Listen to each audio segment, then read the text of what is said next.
Okay. So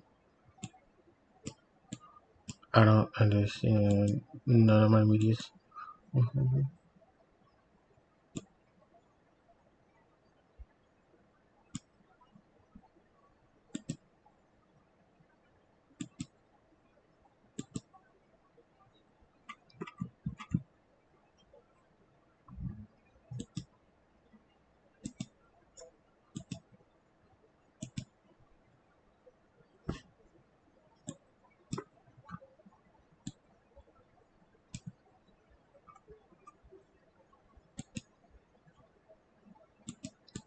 Okay. Ah, there it goes. Now it's working. Awesome. Okay, so my mic is settings. Why is the zooms in settings? Okay, I need to also turn myself down because my audio levels are peaking. So I'm turning down just a little more. Okay.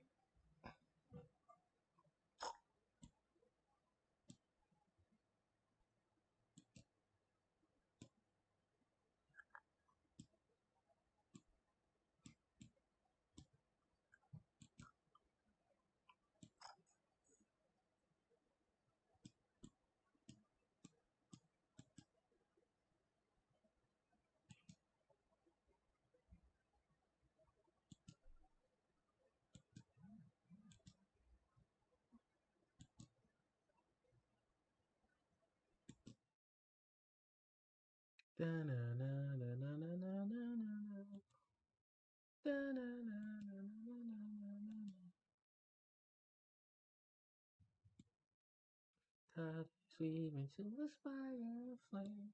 This is also the past you and me. And it's what. Oh, hey, everybody. Hope everyone's doing awesome. Oh, yes.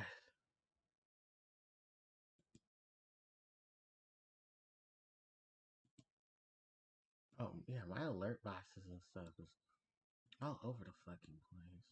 There we go.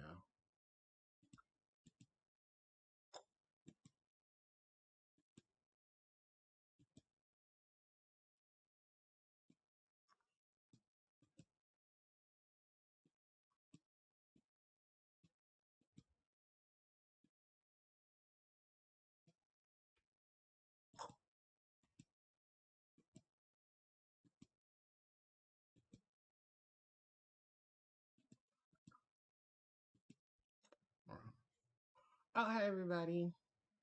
Hi, everyone.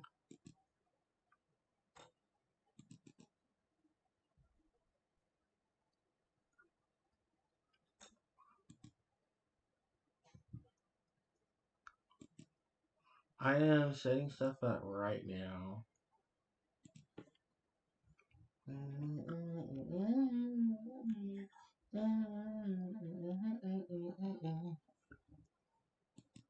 The video stuff should be on. You should be able to hear it. Oh, but now. Okay, I can hear it now. Okay, good. I'm just trying to set up the rest of the stuff for today's stream. Because I'll be doing session 9. And don't worry, I feel a little better now. So that's always a good thing. Copy.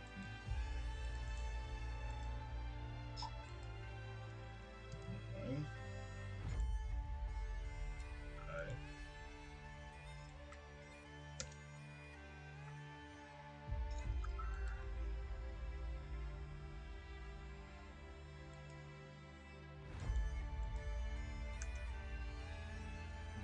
Here we go.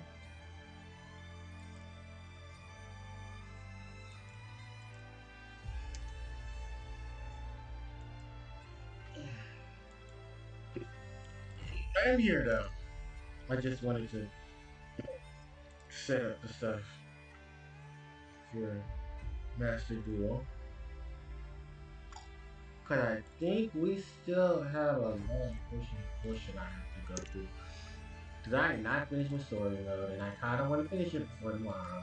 Cause oh no, yeah, not tomorrow, next weekend. I stop at it because tomorrow is game day, and I am not streaming during game day.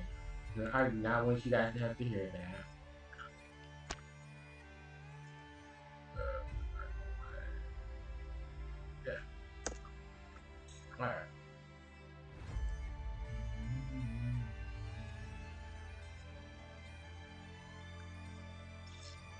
Alrighty. Alright.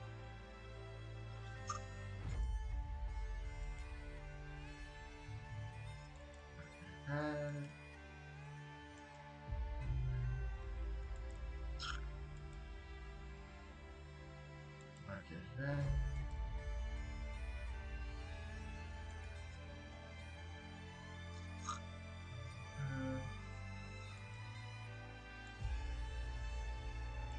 That's probably my update. Yeah, yeah.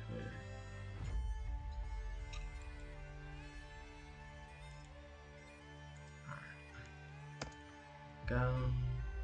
So yeah, I am here. The next game actually on the lineup is something we're gonna talk about today, because I am definitely not buying this pixel version. We're gonna be playing FF6 for the. I'm gonna be playing FF6 for the channel. Um, I have an interest in 60 pixel. Mm-mm. Mm-mm. Alright, man, set up. As you see, we have a new follow, so the ladies man 215. Thank you for the follow. I'm gonna quickly send a Instagram post that I am live for session 9. But,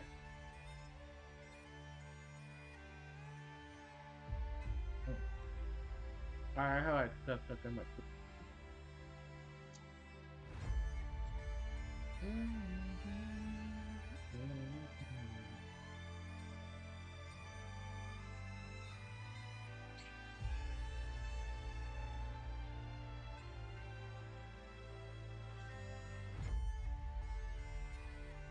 Oh, there it goes.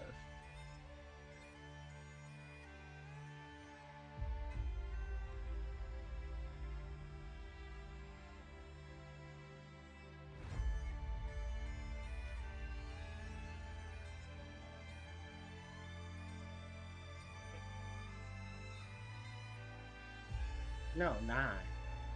There you go. My sister's calling.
Okay, I'm back. I wish my damn game so we can start this shit. Alright. Hold on, I need to edit this. Oh, I'm not even on OBS anymore. I just decided not to do this shit with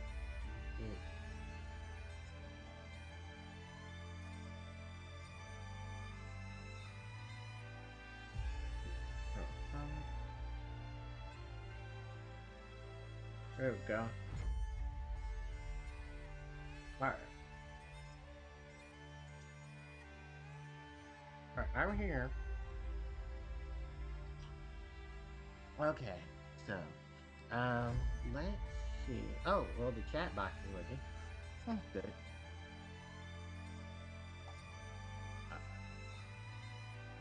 Oh yeah, we're gonna play some Yu-Gi-Oh! Master Duel. For today.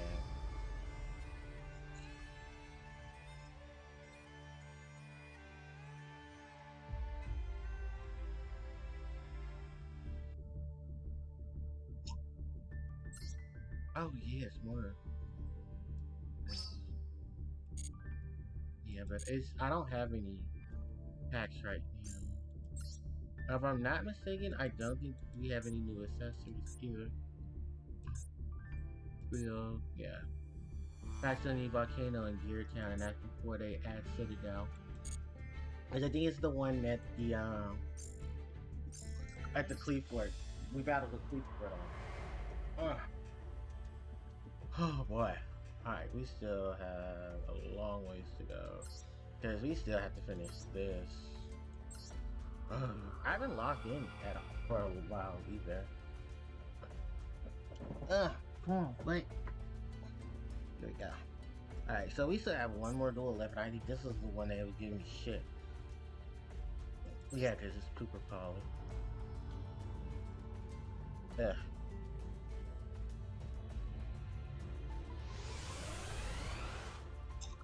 Right. I really like this though. I think we have this now. We have this area. So I don't know how to play this deck. So that's also part of the reason. So,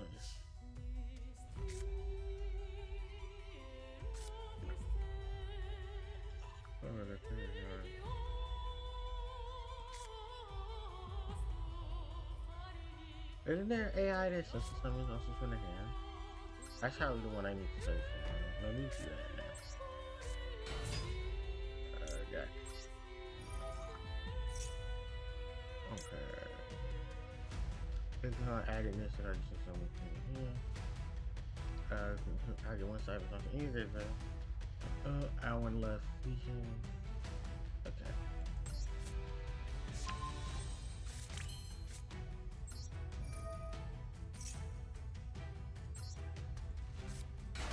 Defense. Okay. So what? Are we linked something? Yeah, we're linked something.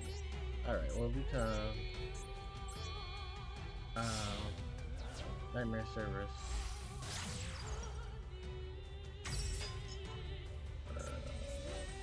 Where does it have an effect? Alright, well.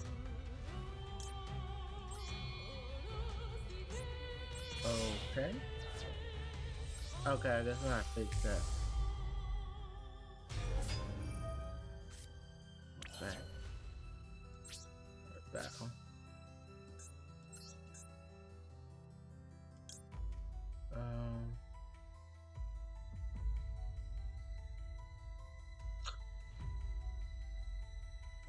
No.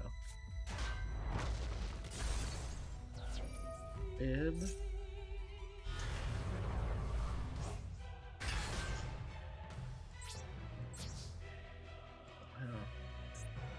I can just link to it here.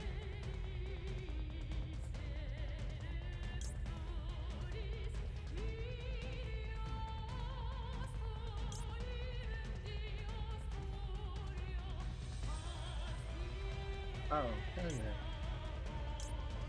Link curve though.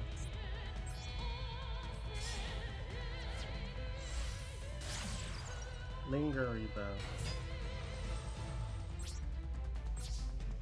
Okay.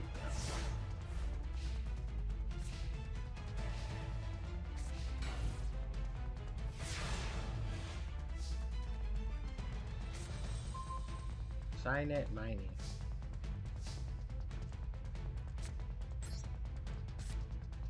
At one level for a lower.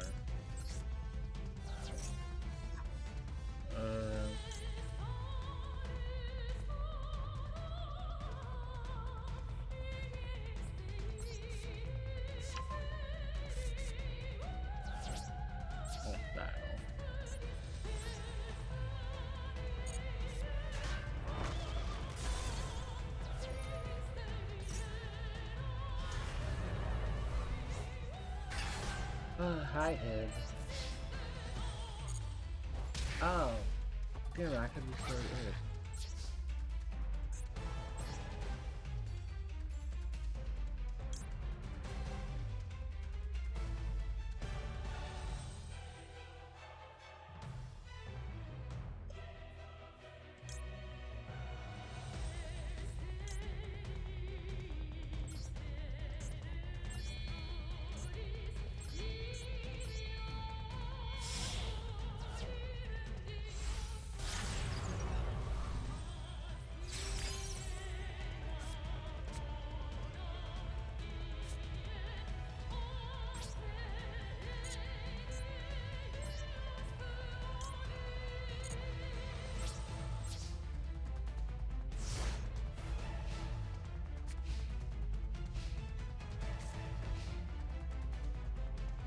What is that?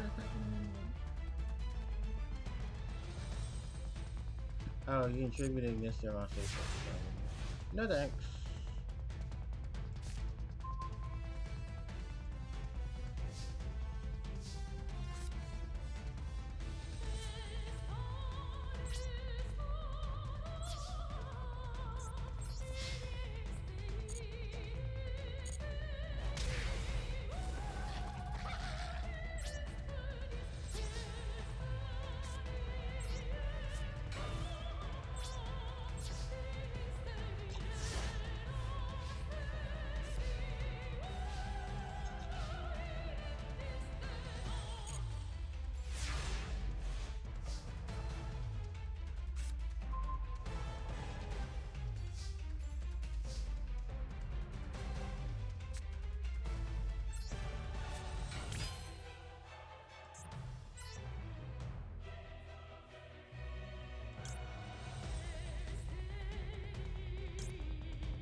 Mm.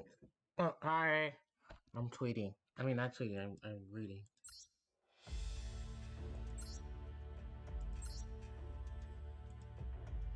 All right, yeah, we got Nightmare Mon. Hey, fuck. We got Nightmare Griffin. Damn. Okay. Mm. So now I can go back and play with my deck now. So, oh, is my opponent's deck always the same deck as well? Yeah, it is.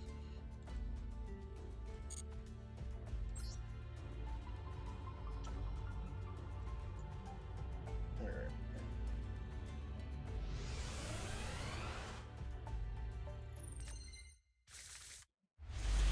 God, these bots on Twitch and stuff are real. I mean, not Twitch, but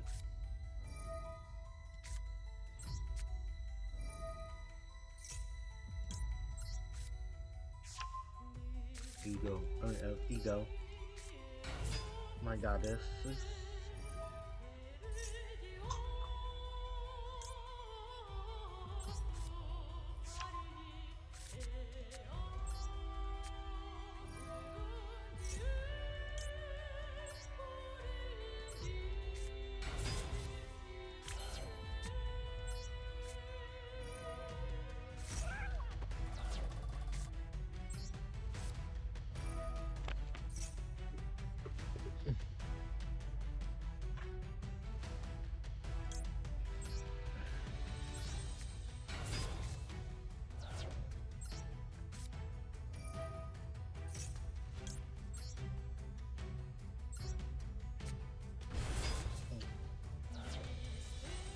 Fuck, this is a beautiful word. I'm gonna go for. I'm not actually gonna go for you. I'm gonna go for Findown today.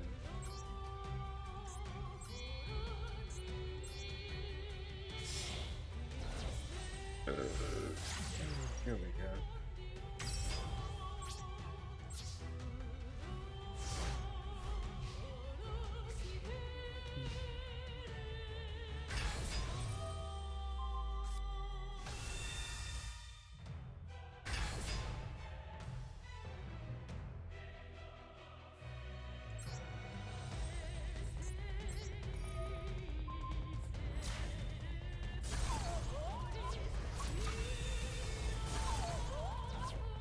Alluring mirror split.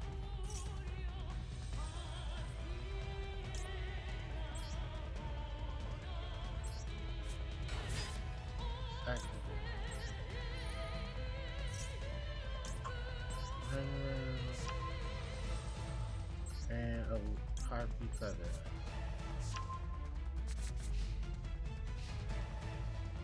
Hysteric sign. Harpie channel. Harpie's feather storm.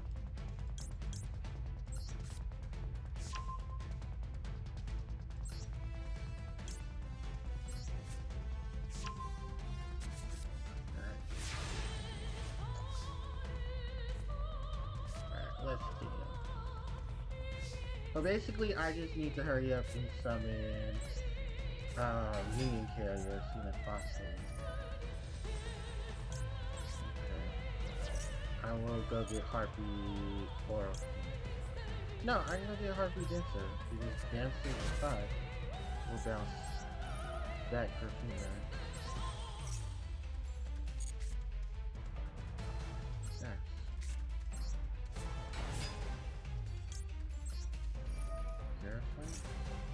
Your effect. Bounce too bad.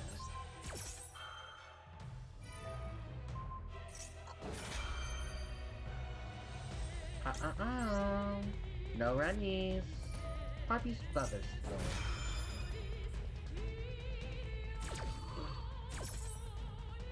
Negate. Bounce.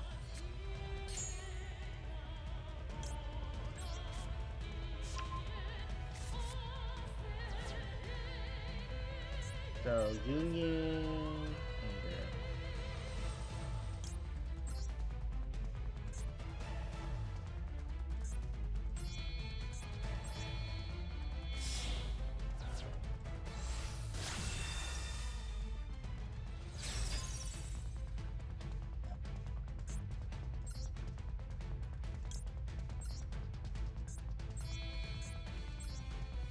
Yes.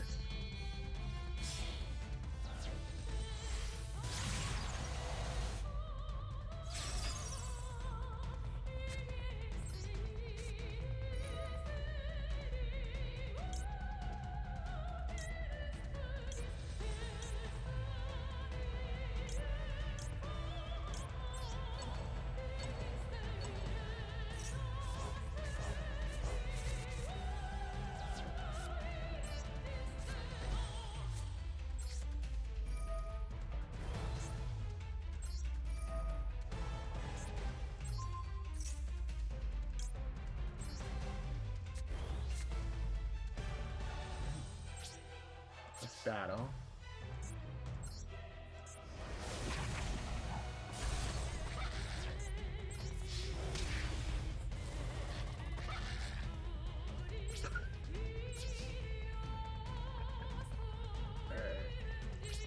In phase. Big bye.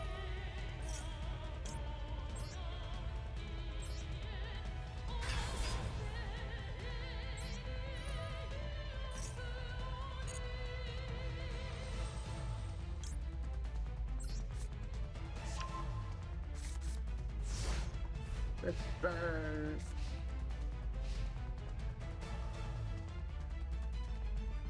My opponent now has to be very cautious of every card they play.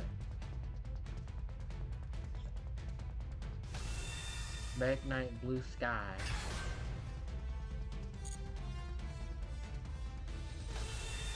Meg Knight Purple Moonfall. Nightfall.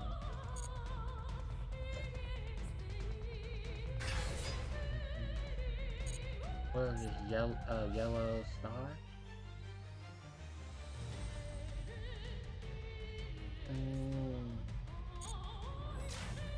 Okay. The Roaring Years.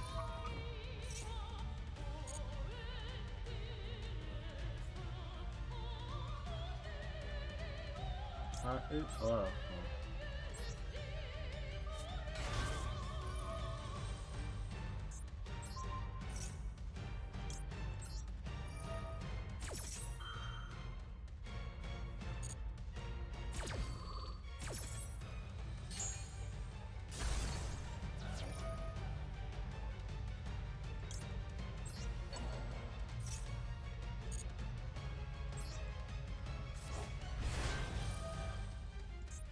Shut up. What's down? Well, I can get sisters back because I'm about to play Oracle.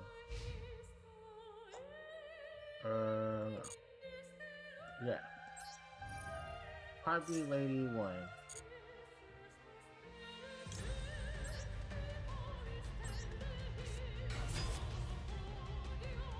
Two Harpie Feather.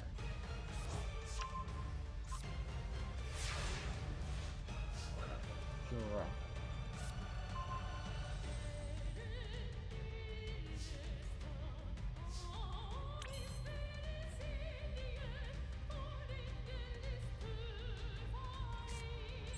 Hold on, I gotta make them all.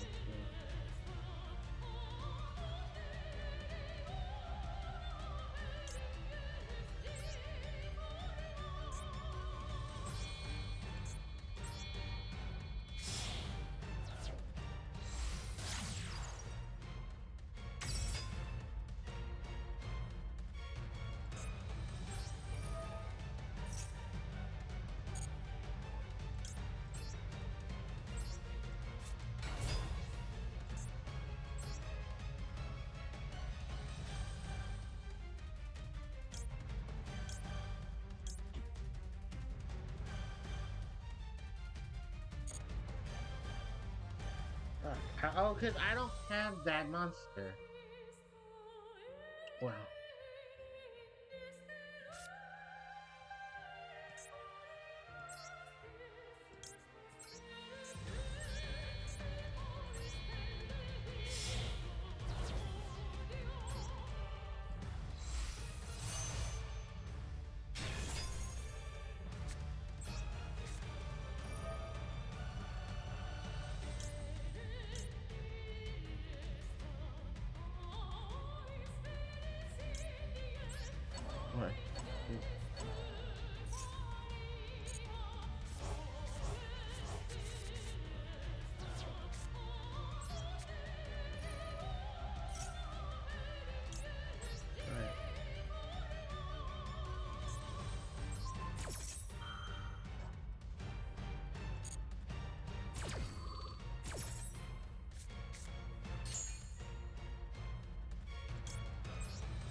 Battle phase.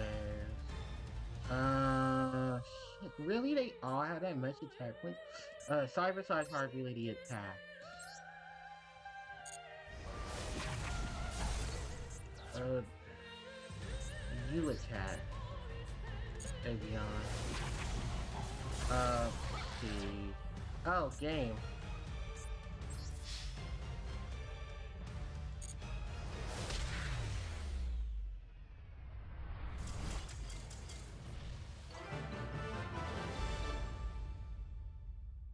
Damn.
Fuck, I should have put my barrier statue.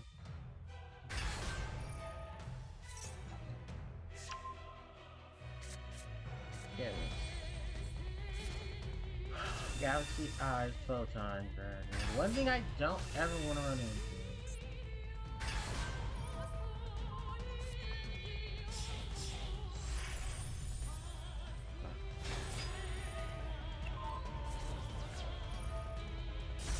Okay. God damn it.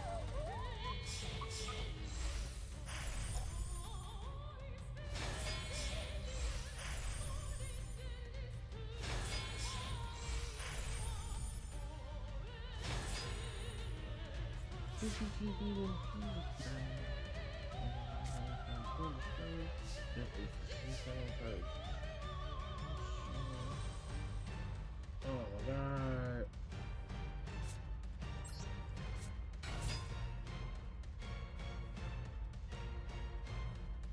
Oh, hold on. Okay.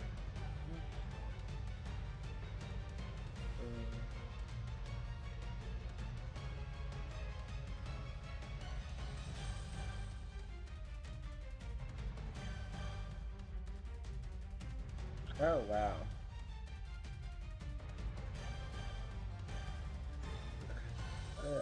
Yeah.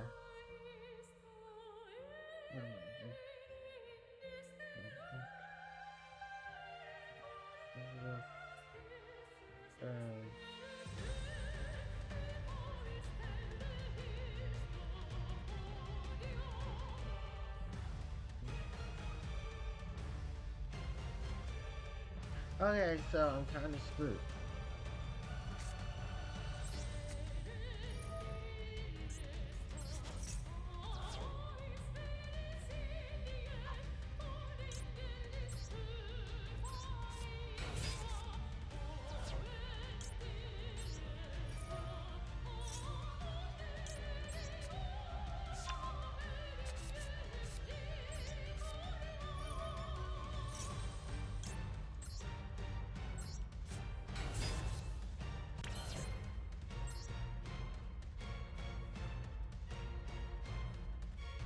I could zero find and negate, but they'll probably block it. Is it once per turn in either player's turn? No, it's not a quick effect. 1, 2, 3, come on. How many cards? 1, 2, 3, 4, 5, 6. She can take out one, but she can't unfortunately take out the other. Okay. Because I want to zero find. Oh, it's 5. Because I don't think she counts herself. Fuck. Okay, well. I should have went for what's in there. She's not strong enough. They're negated, yay. But. Oh, I know what to do. I know exactly what to do. You're in the deck. No, wait. Why didn't he work? Wait.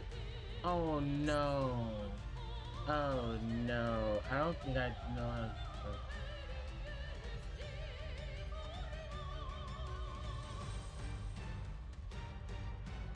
No. I did it wrong. I did it wrong. But I have to start over. I did it wrong. I was supposed to, fuck. I was supposed to do the thing. I was supposed to do a thing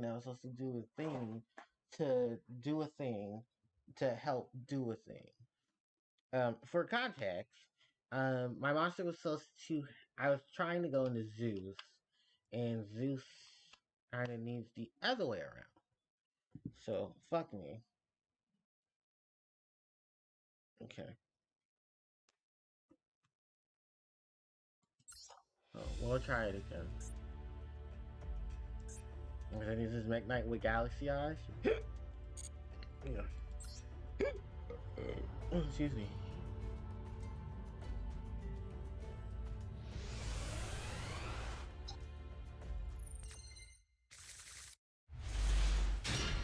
Am I going first? Or am I going first?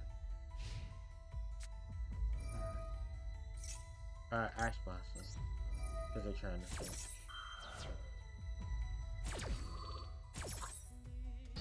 Yeah, shout out to me using enough ultras to get me a damn set of Ash Blossoms. Because I did not have any. No, I'll destroy his Harpie something down on my phone.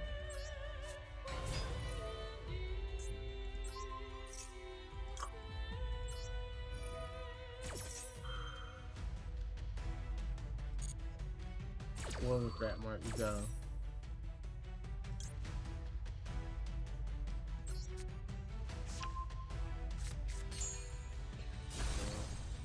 Okay.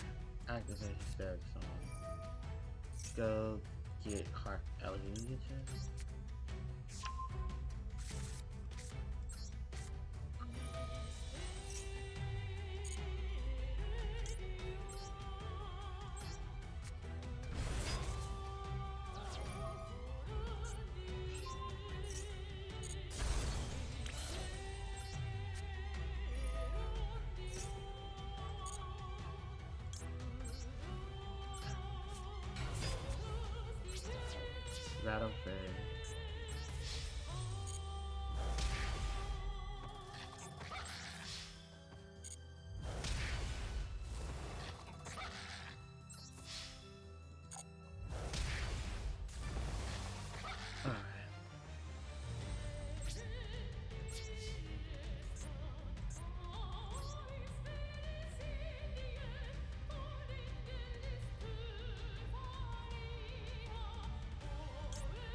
Damn, which one you want not in your hand?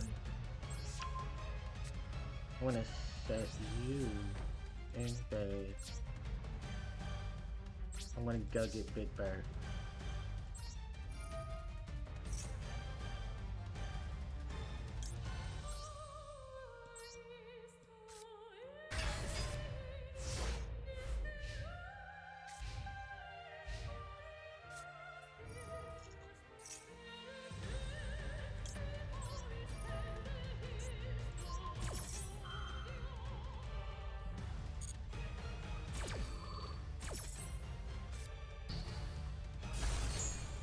Alright, I get you.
Harpie's feather, that's good.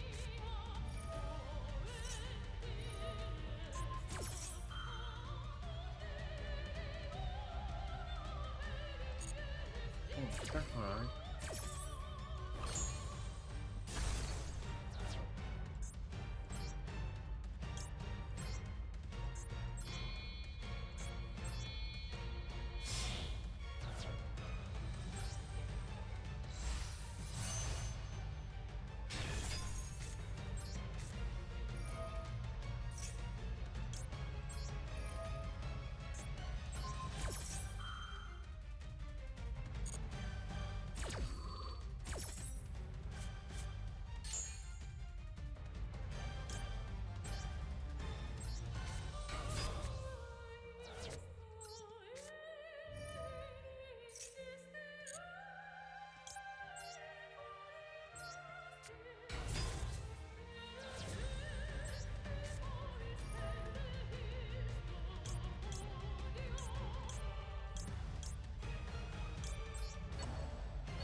Ah, a field full of big birds. Harpie ladies, attack!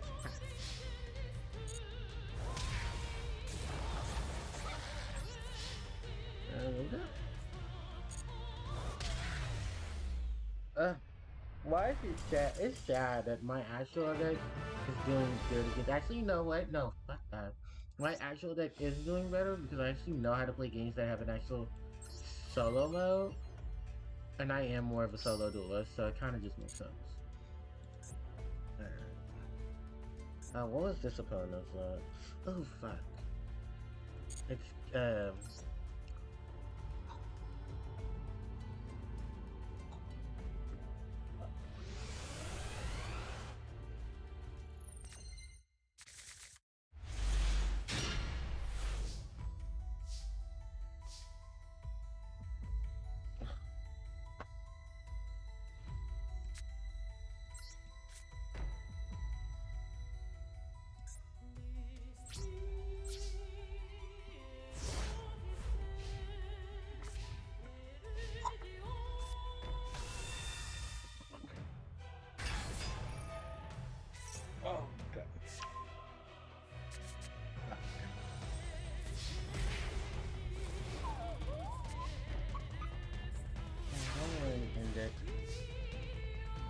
will drag it through hell in a minute.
G.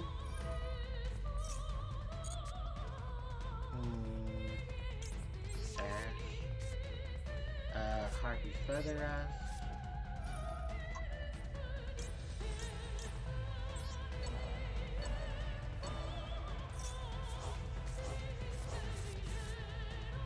Ooh, hell yeah.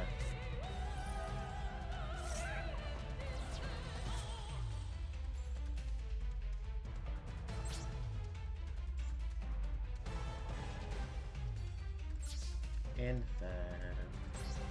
Big bang.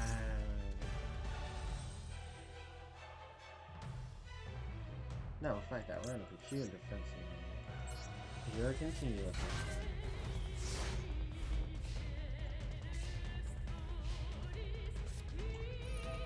Oh, fuck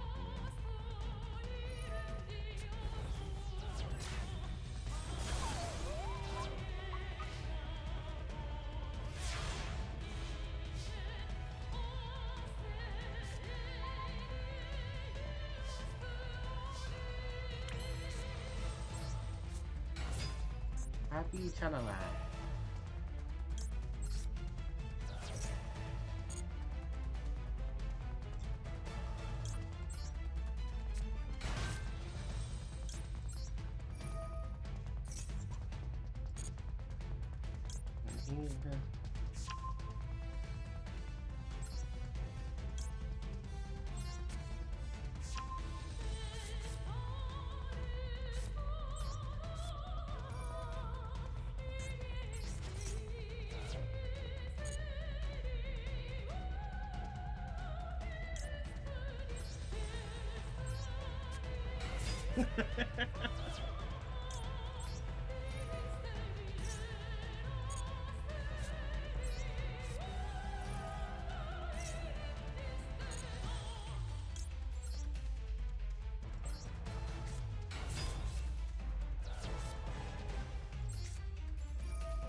Oh.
Okay.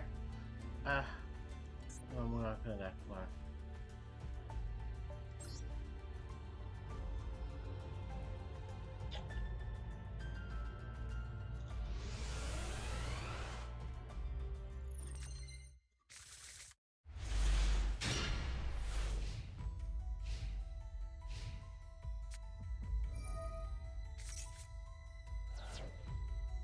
Oh.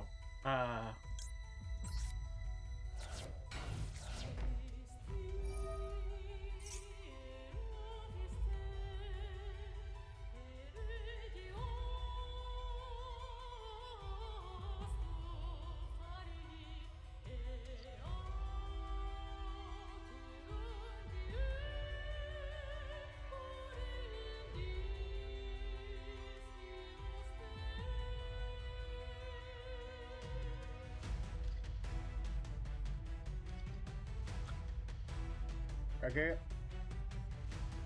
Oh yeah, I did get it. Awesome. There's like a piece of meat stuck in my tooth.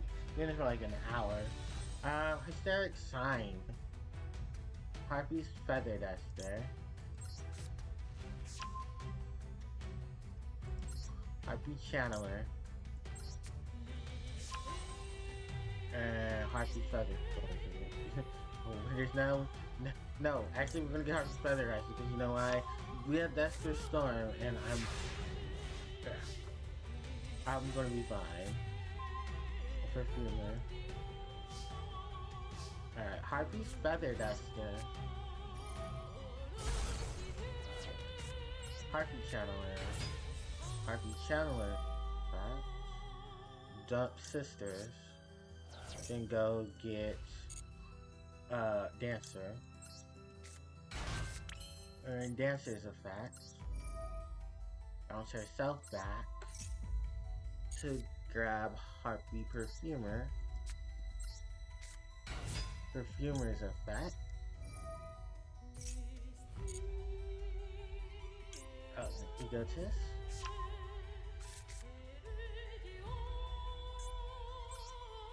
Cyber slash Harpie lady.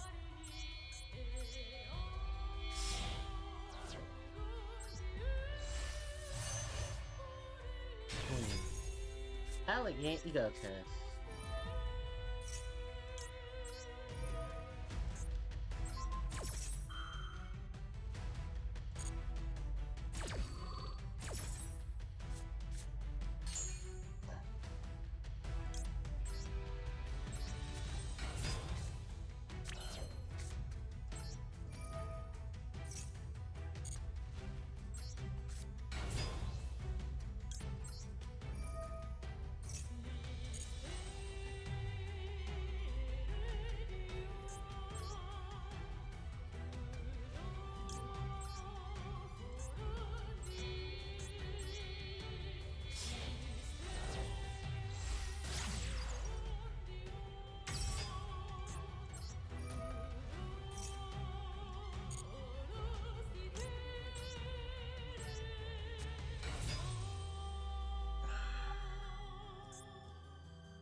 Big Bird.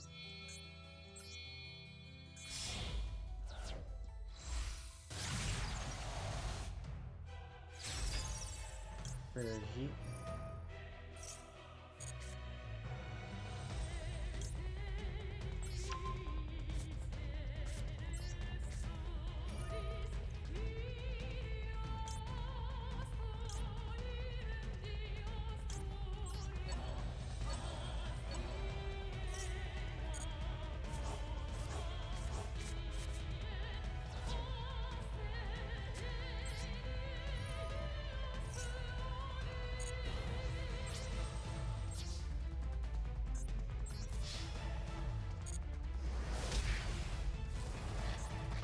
Big Birds.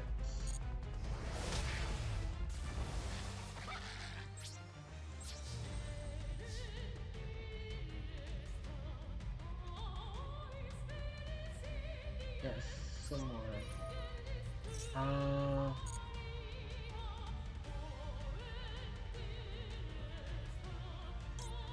Miss Valley A-Pack Alien for car.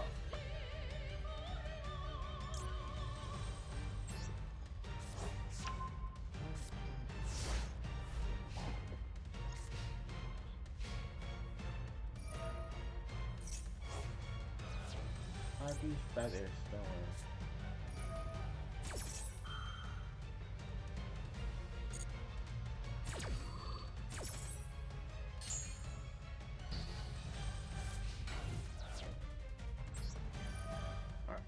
Another bird. Another bird. Harpie Perfumer.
Union character. Union carrier. Quit. Oh, the bird is bouncing back.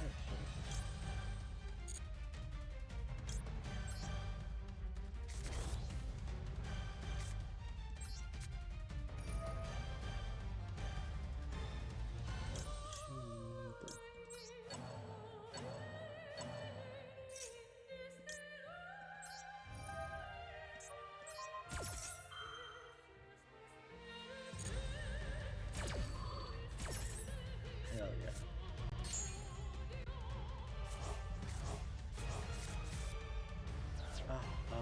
Oh. Fairy statue of the Stormwind. That'll yell. Fire / Harpie Lady for the game.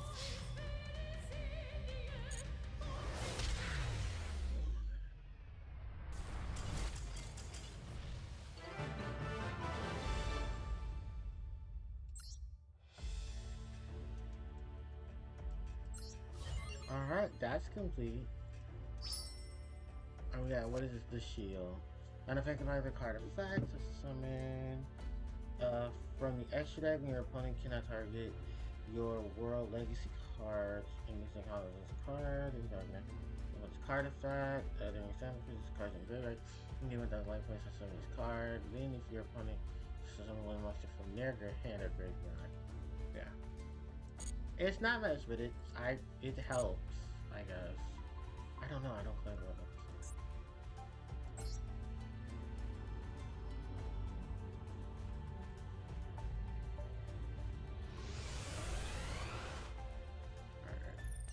Oh, you know, I forgot to fucking order a timer now.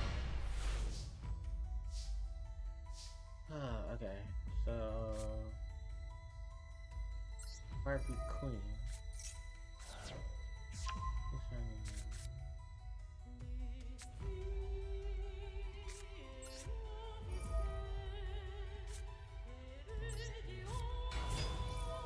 Restore itself. Activate Oracle. Do not change card.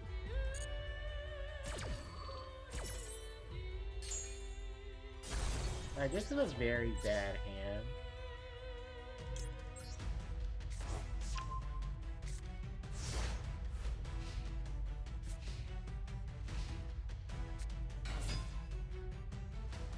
Grimoire.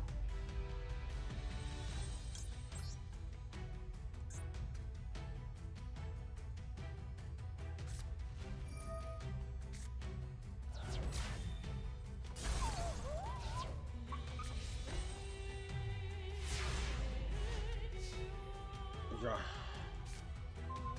Fuck. One turn off. Harpie's Feather Duster. Being comedian? Oh. Guys, I'm just waiting for stuff.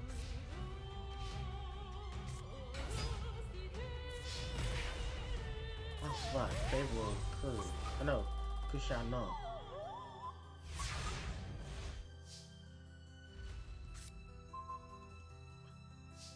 Yeah, this is helpful, but I need a monster, not a... Okay, fuck it. Swallow's Nest? Where's... Fuck it, they're in the hand, might as well use them.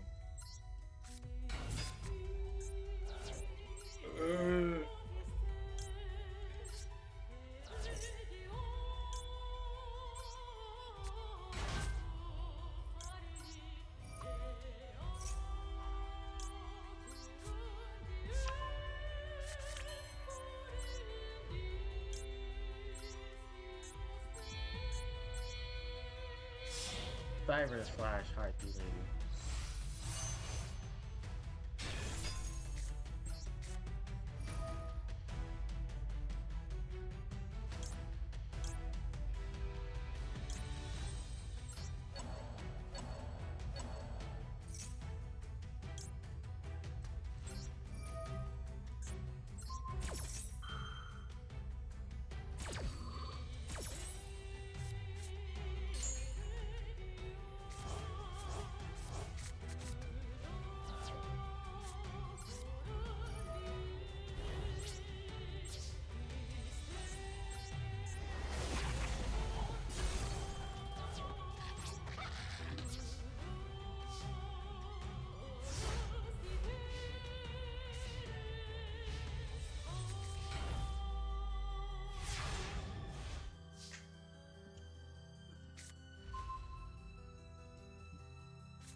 Phoenix Wing Blast.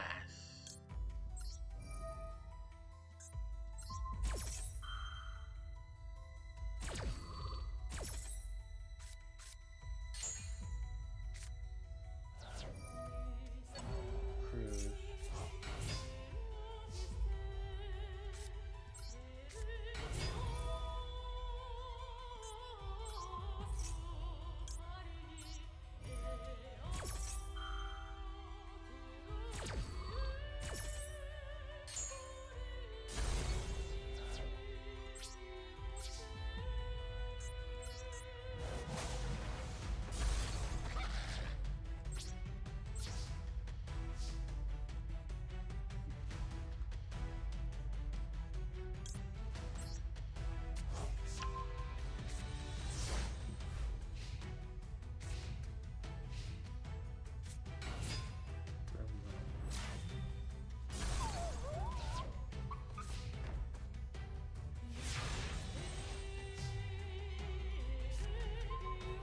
Oh, fuck me.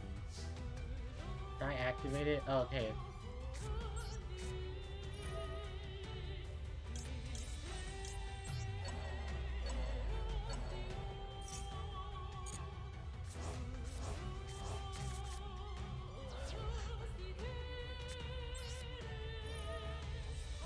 but it's gonna help.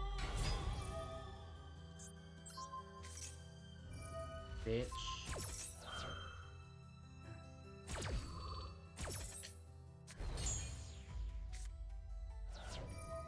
Several. Okay, well at least I have one target to kill.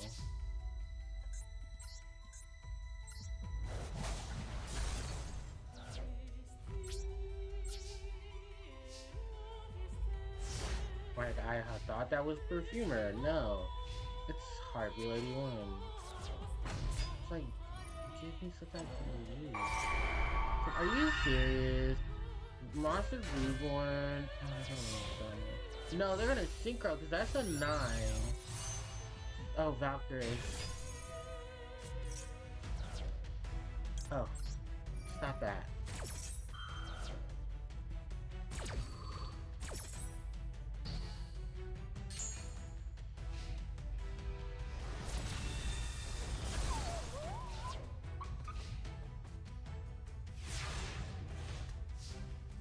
Come on. Fuck.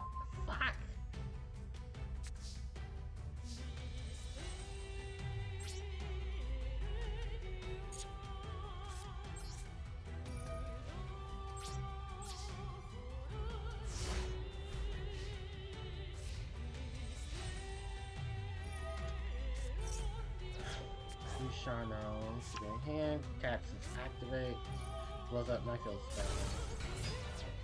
Fuck.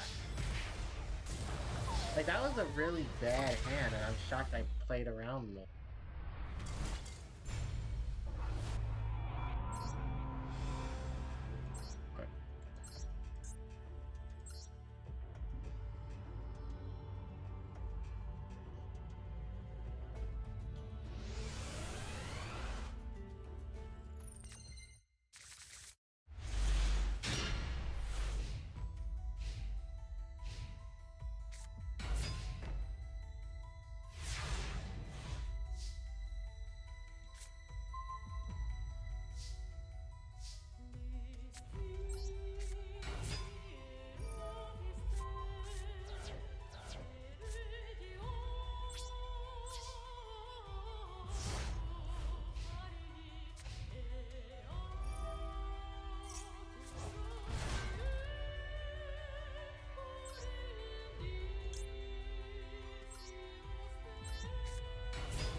Link Curry, bro.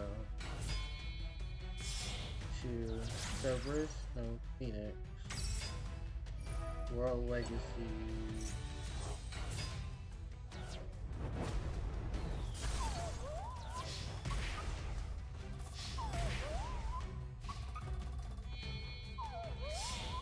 Nightmare Phoenix.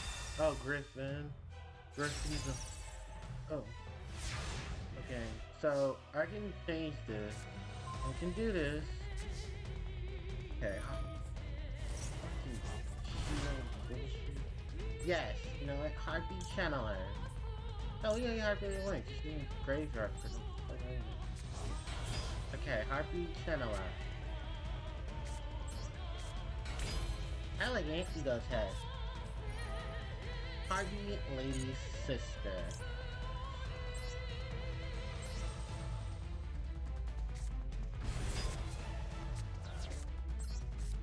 Harpie's I mean, we need Rectal, so I would say Harpie's better, guys. Activate Harpie Channeler.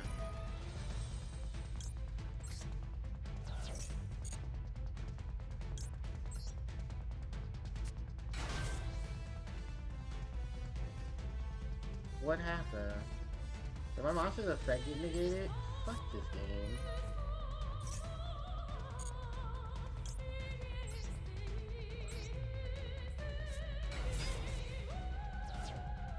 I'll get my quick girl.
I ain't have enough.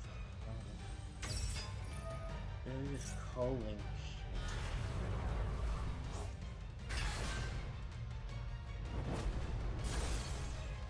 Yeah, because you're calling the monster. You don't die. Nightmare unicorn.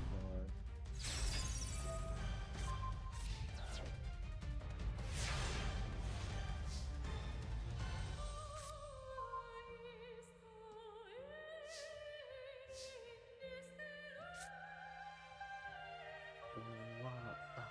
Is it because you're on the thing? Yeah, you're on the hill.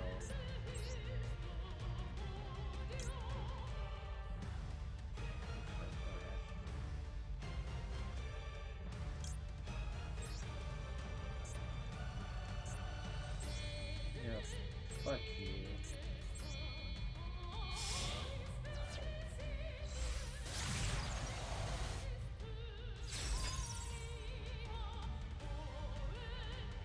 Battle phase.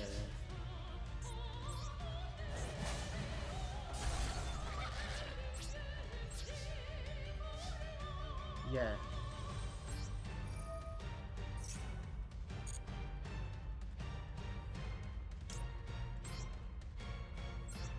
Face of attack, the bear. She was a storm. Like, you legit now have to write get to me, and I know you don't own it.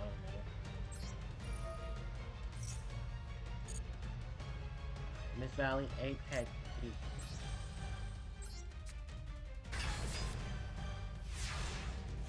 The face down card tries to negate me, I will stop it.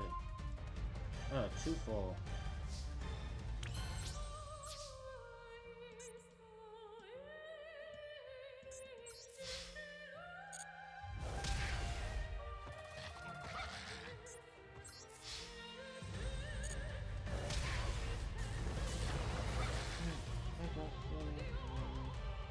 Oh, really? Is my order at the door? Yeah, it is. Oh, awesome. So after I punch this Griffin in the face, I'm gonna get my stuff. Good shot.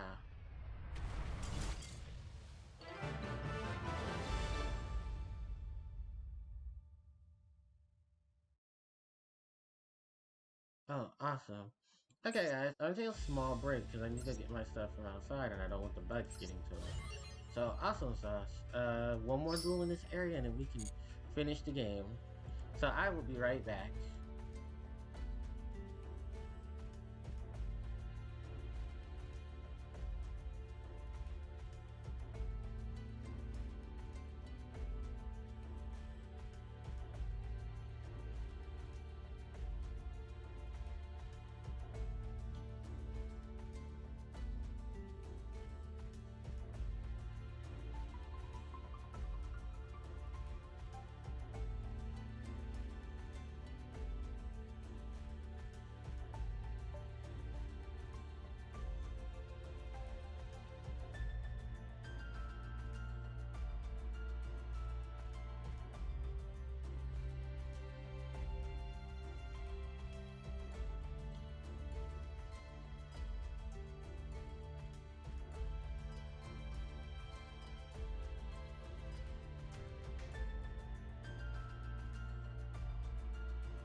Okay, I'm back.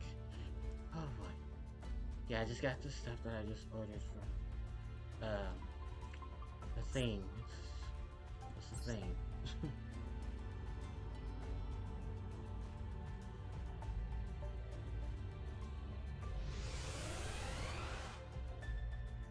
Okay. Where is okay. Oh, it's not my turn.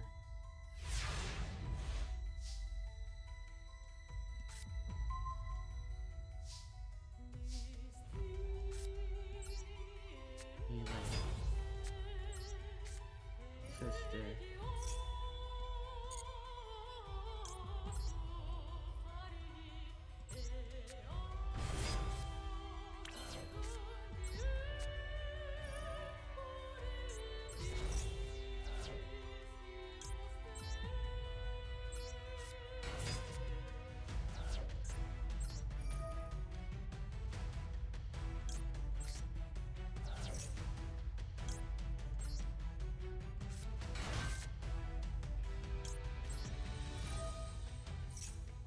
Harpie's hunting ground.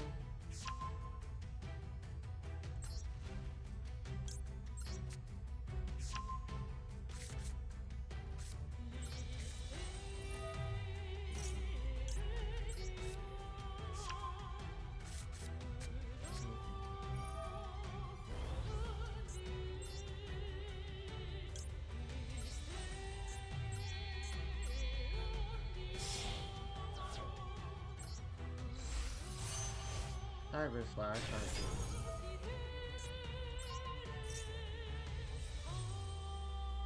I wanna bounce this map.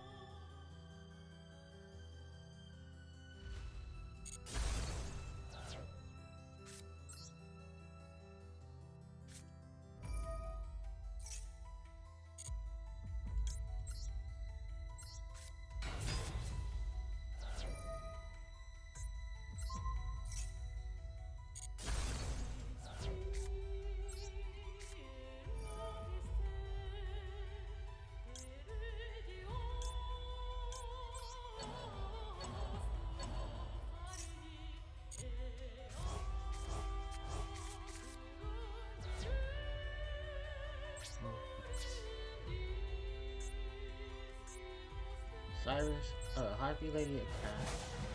I don't think it dies by battle, right? No, it's not gonna die by battle.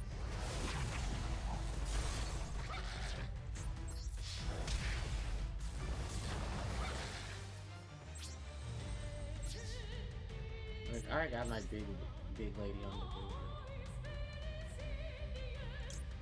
So, 1, 2, 3.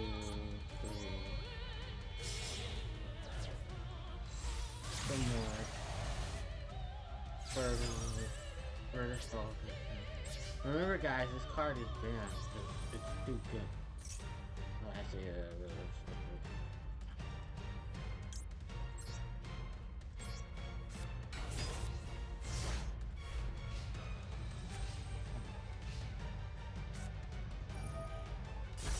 oh, fuck you.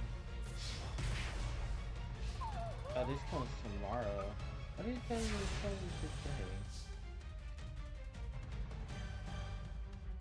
How do you say that? Okay. Well, draw.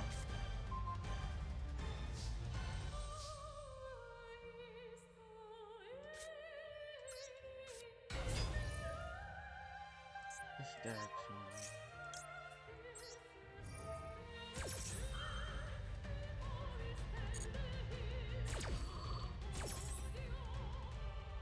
He go from prayer.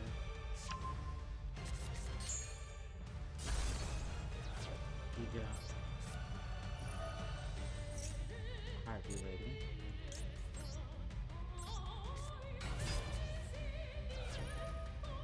Really distracting.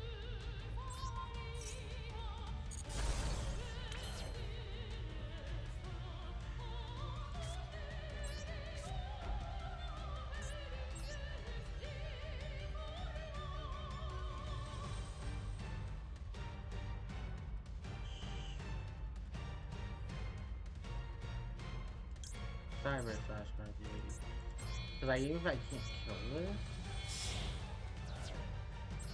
I can still fuck shit up.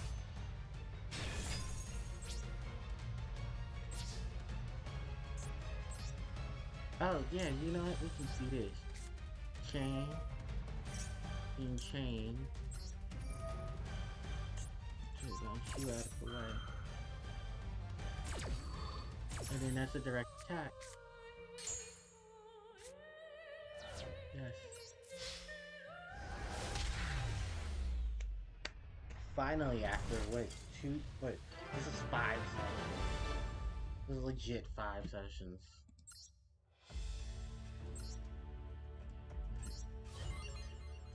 Alright, now we can go to goal. And finish this damn series. To obtain World Legacy Awakens.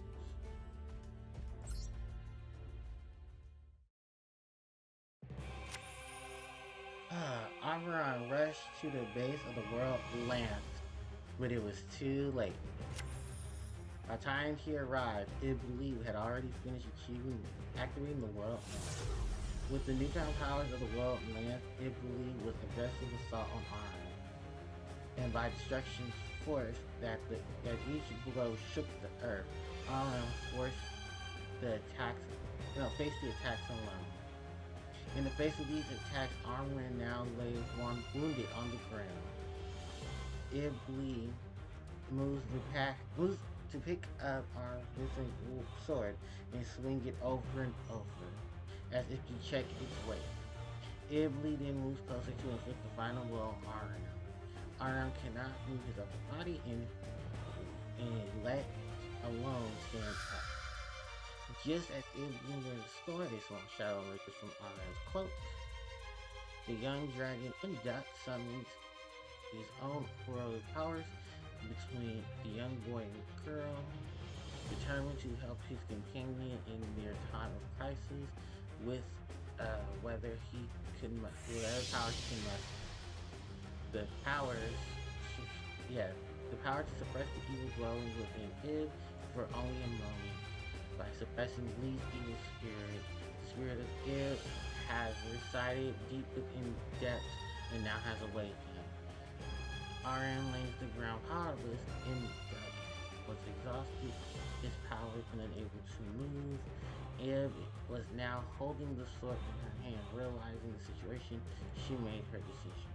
Only she could put an end to Lee's evil desires. Her hand held the sword tensely with strength. Lee didn't realize his ambition and tried to resist, but it awoke the spiritual power from within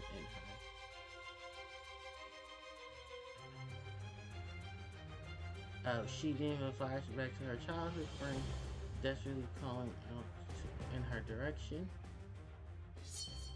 The young girl drew short, rapid breaths, pointing the blade towards her, and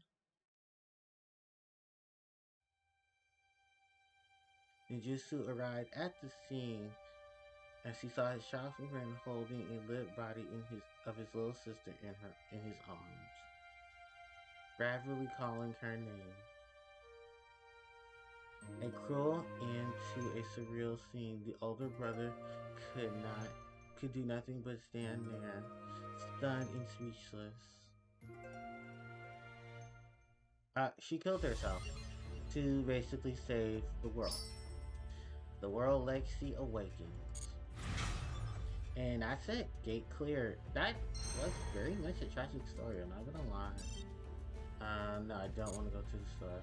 But yeah, that's it. That was the end of that chapter. That was the end. We completed the World Legacy. In the story of the World Legacy. Alright, so we have 3 more chapters to complete. Mystery of the Megalith, which we've never started. Glory of the Gladiator Beast, which we need to complete. And I believe we have to start the Spectre Slaying Flames. So, not bad, considering the fact that we finally completed this damn story. Nice. Yeah, we got our dailies. And I do believe in the shop now. for a day, we can buy this cards from the secret pack. Yeah, we can buy cards here from Cosmic Mechanical Entities. This basically features the cards of everything that we just played against in the story mode, in the solo mode for the World Legacy. So it's World Legacy, it's Nightmare, it's Mech Knight, it's Crawler, it's X, it's yeah, it's Crawler, it's X. Well, because they're all Crawler. It's Nightmare, it's Crawler. Um, it's Mech Knight, it's World Legacy, World Chalice. Yeah, all the big guys and cards here for your gathering. So, and I think I did explain this too. You only get 4 of the featured cards, but you're not guaranteed all of the cards. So, alright, yeah, let's leave. Holy fuck. I don't want anything from that, to be honest with you. Alright, let's move on. Shoot, back to solo mode.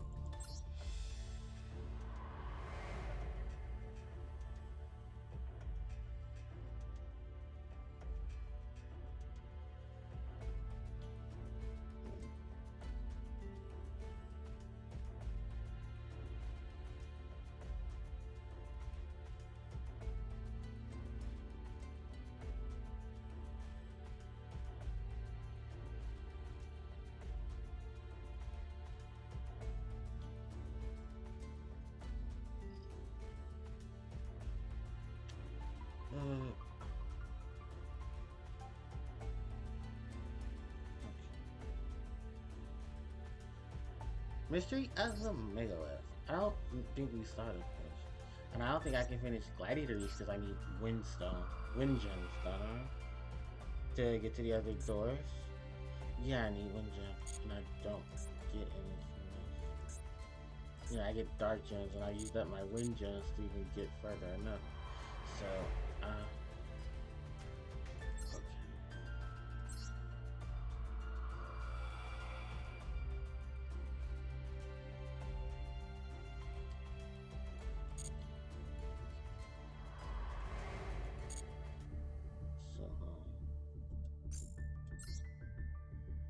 Let's go to bonus hacks. Let's open these. Because I don't trust these. To be fair, it's like, yeah, it's like 2 cards like that. Well, yeah, what is that? Multiplication of Ants and Girl Rock?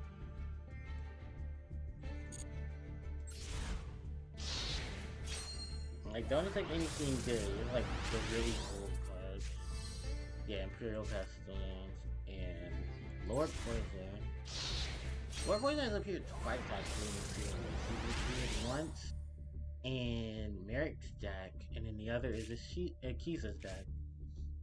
Which Akiza makes more sense because she's the plant player. He's not. He's just playing mutated monsters that he's like things.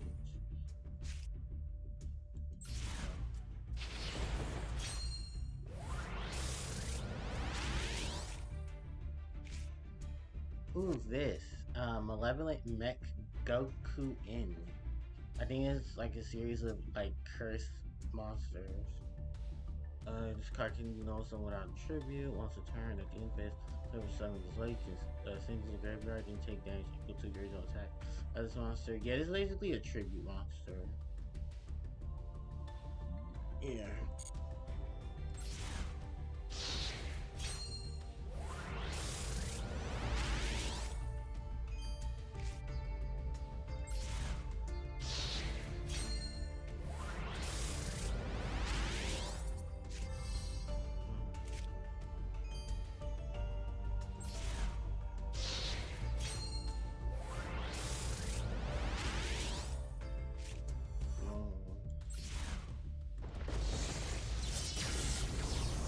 That's not gonna make it better, Utopia.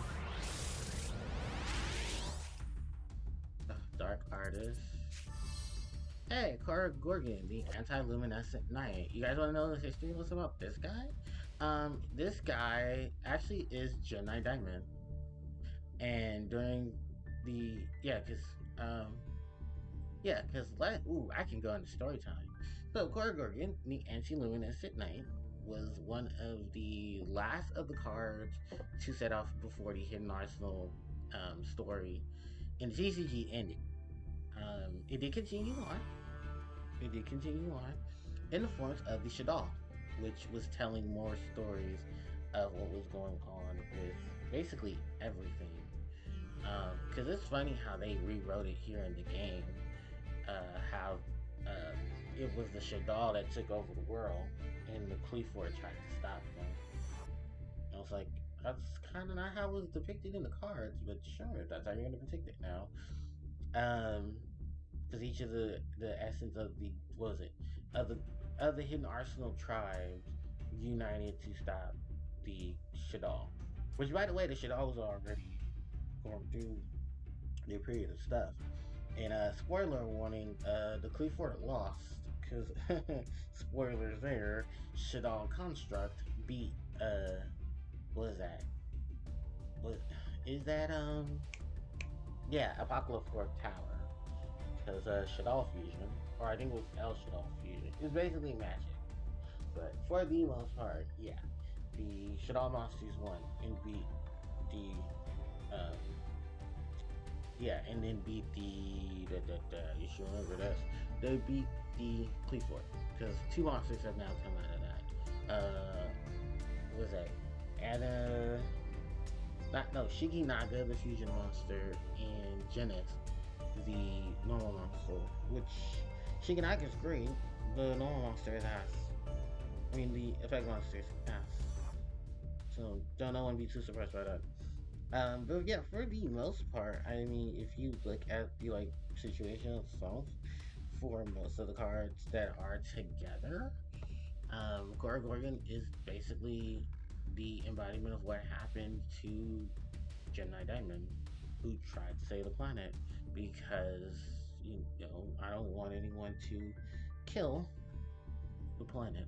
So yeah, Korrigorgon was formed. Korrigorgon himself corroded as the darkness spread through him. Once said darkness is spread, the top of his head spewed out what was the Shadal core, which was inside Korrigorgon, the anti-luminescent knights, who ironically enough has the ability to counter cards that target other cards on the field and then redirect them to another target.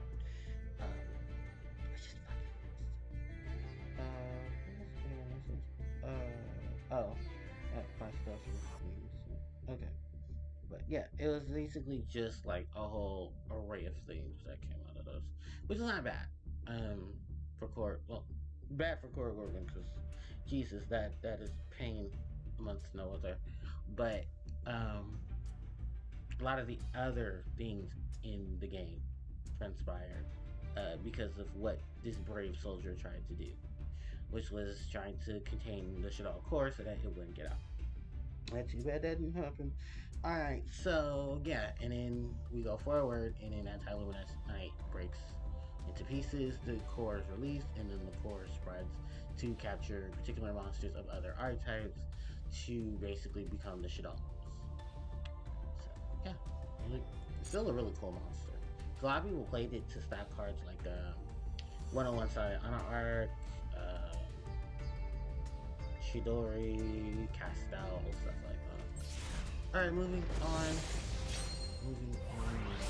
Actually, yeah, we did, because Castel was in the set. Gilgis and Skull Dog Mirren. A lost dog who wandered off 1,000 years ago. He still waits for his master to comfort him. Yeah, this is a very sad story. But this is Mirren. Outstanding Dog Mirren. Yeah, this is him. Ain't that something? And Gigalith, a steel armored terror, which was relentlessly strikes down enemies with his giant katana. Yeah. Another vanilla that was actually in a structured arc, just to fit into vanilla. But yeah, this is all of the cards they give you. It's like just old school cards that either had to do with the anime or the manga. So don't really expect much from the legacy maps. Like I think the most intrusive legacy cards, yeah, these are like all the ultras that you look at. Nigritsu and them, D the Talker, was it Galaxy X Tomahawk, Acid Golem, Jinzo Lord, no Jinzo Laird, um, the Ancient Pixie Dragon, which is a retrend of Ancient Fairy. That's pretty meh. Um, yeah, really not much here. Morphing Jar, Cyber Sign, Card Destruction. Ooh, look at this. Smoke Grenade of the Goblin. Really decent enough card if you ask me. So what does this card do? Well, first of all, it's banned in the TCG. I don't think it's banned in the OCG. But yeah, the smoke grenade of the thief. You can equip it to a monster when this card is destroyed by a card effect. While equipped to a monster, you can look at your opponent's hand and discard a card. A lot of people actually look this card up because they were trying to find ways to disrupt their opponent's hand. And they were like, well, you don't know what cards we have left because most of the cards that we're banned are limited. Or have really bad restrictions like Spiritual Water Heart, Eating a Water Monster, card destruction in them are limited, and all the really good ones are banned. So when they look this card up, people start playing it, and then this card went up. Kind of like a lot of other old school cards when they start being used. So I think a Pointer of the Red Lotus started getting play in the side deck, kind of similar to this, but this was a lot faster because not only was it blissful, but you can destroy with your own card effects. It was really good with Noble Knights, because Noble Knight, Noble Knights, because of Charles and his ability to pop cards to get equipped spells, and then be able to pop equipped spells to pop other cards from field. So, yeah, and then this card had to be limited because it wasn't just equipped spells in Charles; it was just like a whole array of cards that can easily be popped. Like you can Twin Twister. There are other monsters that you can target your own cards, and then they gain additional effects if they're destroying other cards. So yeah, it just became like a really beast of a card. And that's why I have to hit it. Primal Seed. This is a Yu-Gi-Oh! This is a Yu-Gi exclusive card. Like, it's funny because it's Yu-Gi and Kaiba's monsters that are exclusive to this. The Blacklusted Soldier Envoy at the beginning and the Chaos Emperor Dragon Envoy at the end. Either one are on the field, you can target 2 of your bench cards and add them to your hand. It was basically a way to recycle. I remember when BLX came off the list, they had to limit this card. I think the card is unlimited now because it's completely trash. And it really doesn't do much in the game right now because there are other methods of getting cards. So funny how much work they put into hitting the card only for the card to not be as abuseful as thought. Basically, you can just get back the monsters you banished for BLS or Chaos Emperor.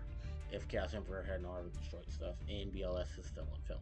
So, or do they have to be on the field? Yeah, they have to be on the field. Yeah. So, let's see. United We Stand, just a power up card. Lullaby of Obedience. I believe that gets the card. Yeah, patrons are going to declare a monster. Your opponent looks at their deck, reveals one card to their companion. Then you choose one of the following effects. To declare a monster gets added to the hand of the player who activated this card, or the player who activated this card so summons to declare a monster to the field. You know, in the summoning conditions. I believe it was just the snatch monsters. But I believe we have to have the monster or hope that they have the monster. What is this? Is this Terra, ain't it? Yeah, Terra, Source of Destruction. This was actually detailings of what happened with the, what was those? The Inferno Links, the Apocalypse for Towers,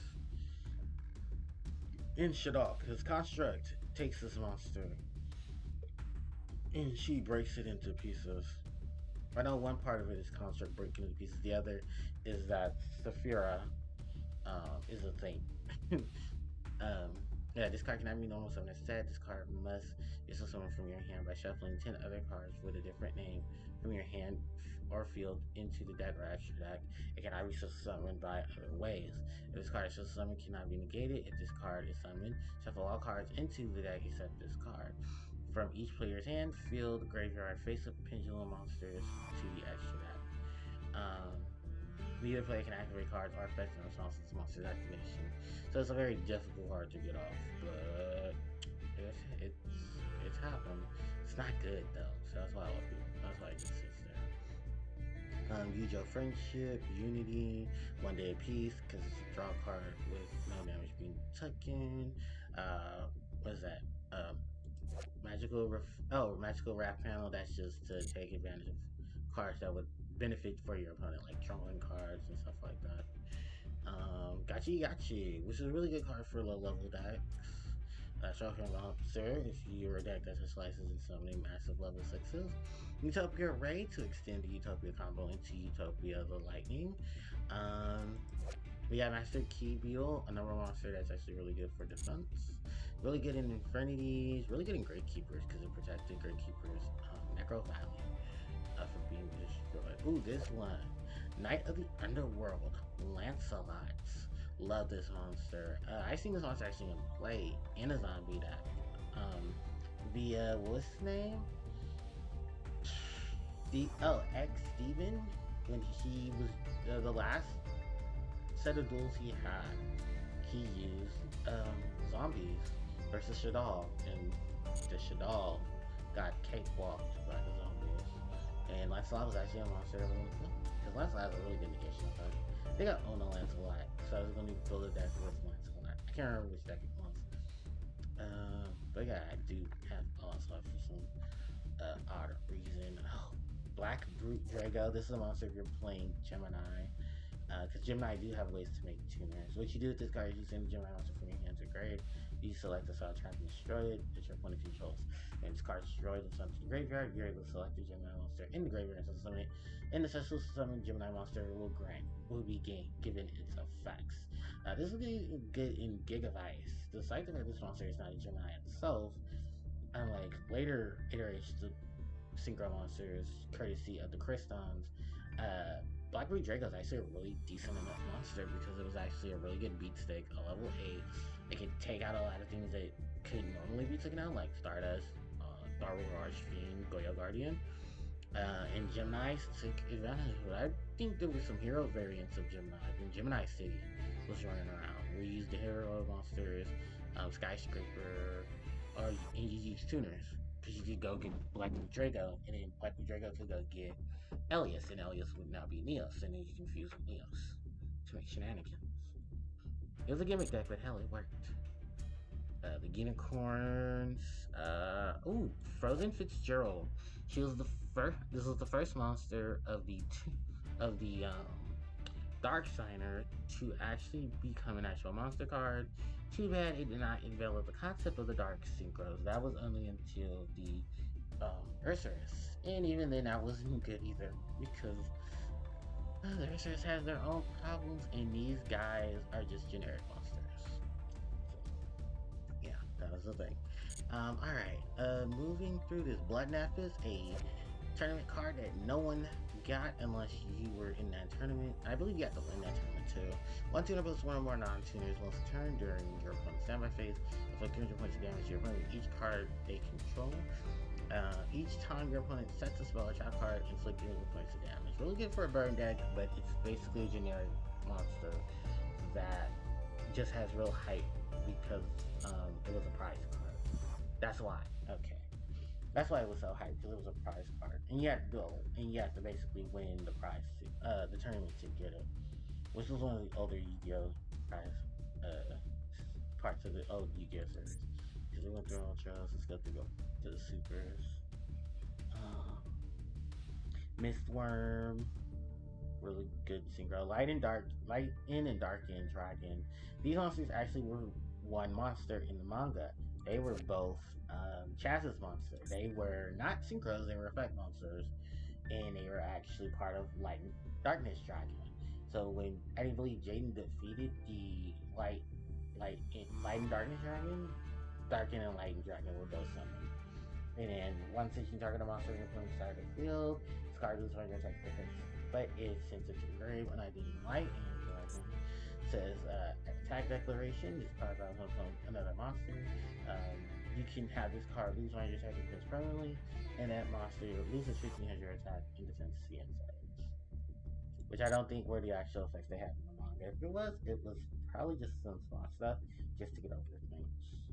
A lot of anime cards here too. Vortex the Whirlwind. This was a TCG exclusive synchro monster because it was actually the sneak peek card for a set. I forget which set it was, because fun fact, this card did not do very well in any aspects of the Yu-Gi-Oh series. Um, but no, it is a Yu-Gi-Oh monster nonetheless. It's not my favorite Yu-Gi-Oh monster. I will just say that. But I did keywords here. Try to use it. Try to use it. And nope.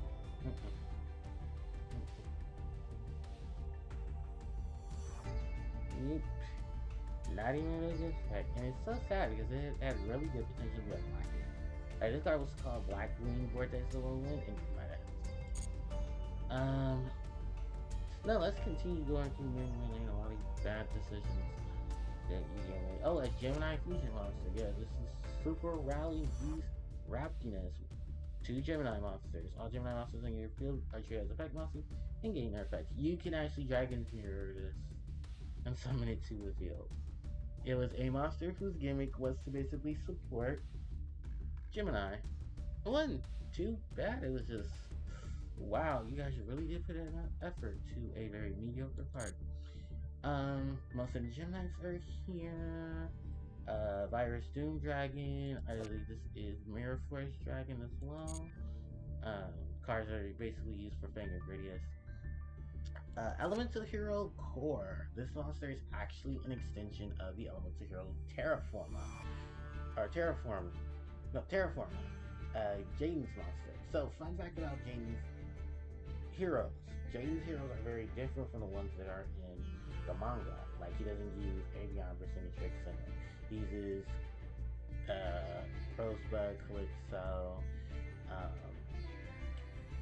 Ice Edge, Ocean, Wildcard, all of them. His ace, his ace monster, Telneos, was actually the Elemental Hero, the core. No, Elemental Hero Terraforma, which, for those who don't know, is one of the planet monsters. The Elemental Hero Terra Forma actually had an extended fusion, which was known as the Elemental Core, which had a way to essentially summon other monsters, ignoring their summoning conditions, so you could bring back the Elemental Hero Terraforma. It's a really cool concept, really cool monster, and it's actually really good if you play a standard E-Hero deck without all of its wild shenanigans. Let's see, what else do we have here? Cyberblader, who was completely nerfed because all her effects would trigger would not have this whole condition effect in the anime. Like, she had all her effects and they stacked, depending on each effect. So, kind of same thing with Rampart Blaster and how they nerfed her. Ruin Demise. Was that Perfectly Ultimate Great Moth, Genzo, a lot of old school cards. King Tiger Wangu was actually a really cool monster because a lot of old school decks, Beast Beatdown actually took advantage of this card because you could use this to clear out the goat token to the field. That were summoned to the field with King Tiger. This Beast Beat loved cards like him. Kaiku the Ghost Destroyer, Jalgan the Spiritualist, Gilosaurus. Remember when Genzo was limited? Yeah, Genzo used to be limited because Genzo used to be a really good card. It was too many ways to summon Genzo or get out Genzo, one of them being Black Forest. And then you can easily summon Genzo and Sakura Shocks. Fun fact, Royal Decree, a similar card, was never banned because of Genzo. Because I believe Genzo can negate Royal Decree. So, Night Assailant, who's never going back to 1 because it's effectively too useful. If the card was something great, you can add 1 flip monster set for this card. So, because it doesn't say Night Assailant, you can go get another monster from your grave. You can go get another Night Assailant and put it back into your hand. We got Bowback Dragon, which was a retrain of Bandit Keith's Barrel Dragon. Fun fact, in TCG, it has a shape of a laser. In the OCG, it is black and it has a gun. Magician's Valkyria, the end of Anubis, Exodon Master God, which Mr. Guard, which is a monster who plays himself on his look to be like Exodia. And really good with Earth monster. The Alluring Queens, each of the various statues of the elementals. So Barrier Statue of the Heavens. It's called Barrier Statue of the Holy Lights in the LCG. Barrier Statue of Drought, Barrier Statue of Endless Earth. Barrier Statue of Storm Winds, Barrier Statue of Cyclone. Barrier Statue of Inferno, the Barrier Statue of Hellfire. Barrier Statue of Torrent, Barrier Statue of the Waters. Barrier Statue of the Abyss, Barrier Statue of Fiend's Land. Yeah, that is the translation of the barrier statues, each of them donning a monster who is based off of the types, whose attribute is influenced by a majority of that type. From what I read through their depictions, the barrier statue of the Abyss has a fiend. Funny fact, that is a fiend type monster itself, and focuses on the dark attribute, which majority of dark monsters are fiend. RRN Spellcaster. Barrier Statue of the Torrent gave me the image of a toad sage. Not a toad sage, I'm sorry. Of an aquatic soldier. Given the fact that it is aquatic. Which is fun fact, most monsters in the art type are either fish, sea serpent, or aqua. So this could be either one of the things, but they wanted to classify it as aqua. The barrier statue of Inferno, despite the fact that it does not look like a hellish creature, Hellfire is what it's called in the OCG, and it's simply just in case those creatures who are of the pyro type that live in flames. Given the fact that this monster kind of resembles a couple of those fire controlling monsters. Maybe even so, if they waited a little longer, they could have given it the image of Flamevell. Some of the Flamevell monsters. Or maybe I probably could be your Quasas, if that's anything. Barrier statue of the Stormwind with the image of the Garuda. This monster is, of course, in reflections of Winged Beast, for the fact that wind is its primary attribute, and Winged Beasts have their primary attribute in the wind attribute. Fun fact: there is no high level wind monster who has a base attack or defense more than a base attack of 2,000. The highest static Winged Beast for normal. The highest attack static Winged Beast in terms of normal monsters, ironically enough, is Monster Bird, which only has about 2,000. 2,000 points. Yeah, it is bonkers.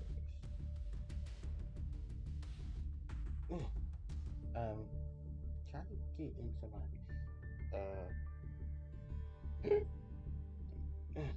into my stuff. Next up is the barrier statue of the drought. So BB statue of the drought is a rhino.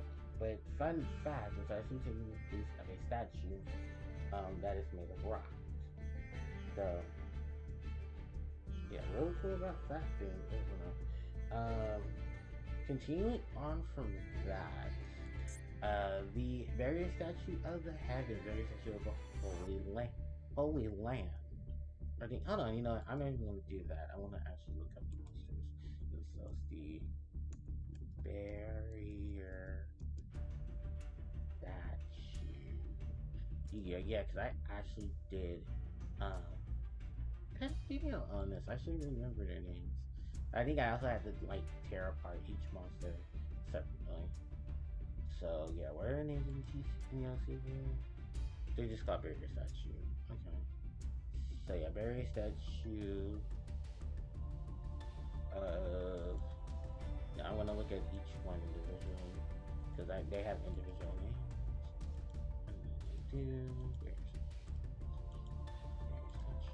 Also remember, barrier statue of Someone almost got banned because it have eventually been banned because of how good it was. Some more. So barrier statue of the Abyss.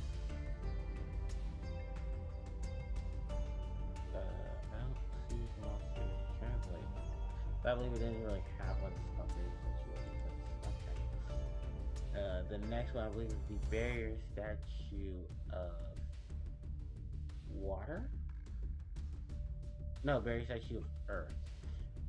Nope, no translations here. Just still called Kanbetsu Barrier Statue. Kanbetsu no Kakatsu. So who all had the name changes? Was it Barrier Statue that happened? Yes, it is. Barrier Statue of the Flash in the OCG. Barrier Statue of the Inferno. Barrier Statue of the Hellfire. Barrier Statue of the Stormwind. Oh, was it called Barrier Statue of the Torrent? Or I think that was Smarter. I got named Torrent. No, Barrier Statue of the Gale is the Barrier Statue of Wind. Cause Rampu means wind. Okay, and then it's a stasis of wind. Barrier Statue of the Downpour. Barrier Statue of Torrent. This torrent is a form of water. Buried in the kanji for this, or the Ronin translated to downpour, which is what a torrent can be. Okay, so at least I got that right. Let's move. Yeah, there's Statue of the Gale. The sicknesses here means gale. Awesome. So it's Rampu means gale. Yeah, that's it. That's mentioned very statue. There's no specific deck that is formed by these these 6 monsters, but their abilities, can be taken advantage of, especially when it comes to multiple archetypes. Alright, especially considering that most of them are being used constantly, which is wind, light, and I want to say mixture between dark and water. Because fire rarely sees playing earth has to be very situational. Rise of the Storm Monarch, that used to be limited. No, really, actually, Rise used to be that good. Perfect Circle Monarchs is a thing. And I had to stop Perfect Circle before Caius came out. Because when Caius came out, he became the big old monarch on the block. Because banish instead of sending it back to the top of the deck. Hell yeah. And most cards can get over that. Not to mention the structure deck had to change too, because Caius original structure deck in the OCG had all of the monarchs in support cards for the monarchs, and then they basically turned the TCG variant of it into what did they turn it into? A Return from This Dimension deck, which actually kind of works out considering what cards were in it, because DD Survivor, DD Scout Plane, stuff like that really helped it out. Sincero Lotus, also forbidden because of the way Firewall Dragon worked originally, and you can pop it off with Cannon Soldier for some hits of damage. Was ironic enough, Cannon Soldier I believe is still banned in the OCG. They did not return that monster, which is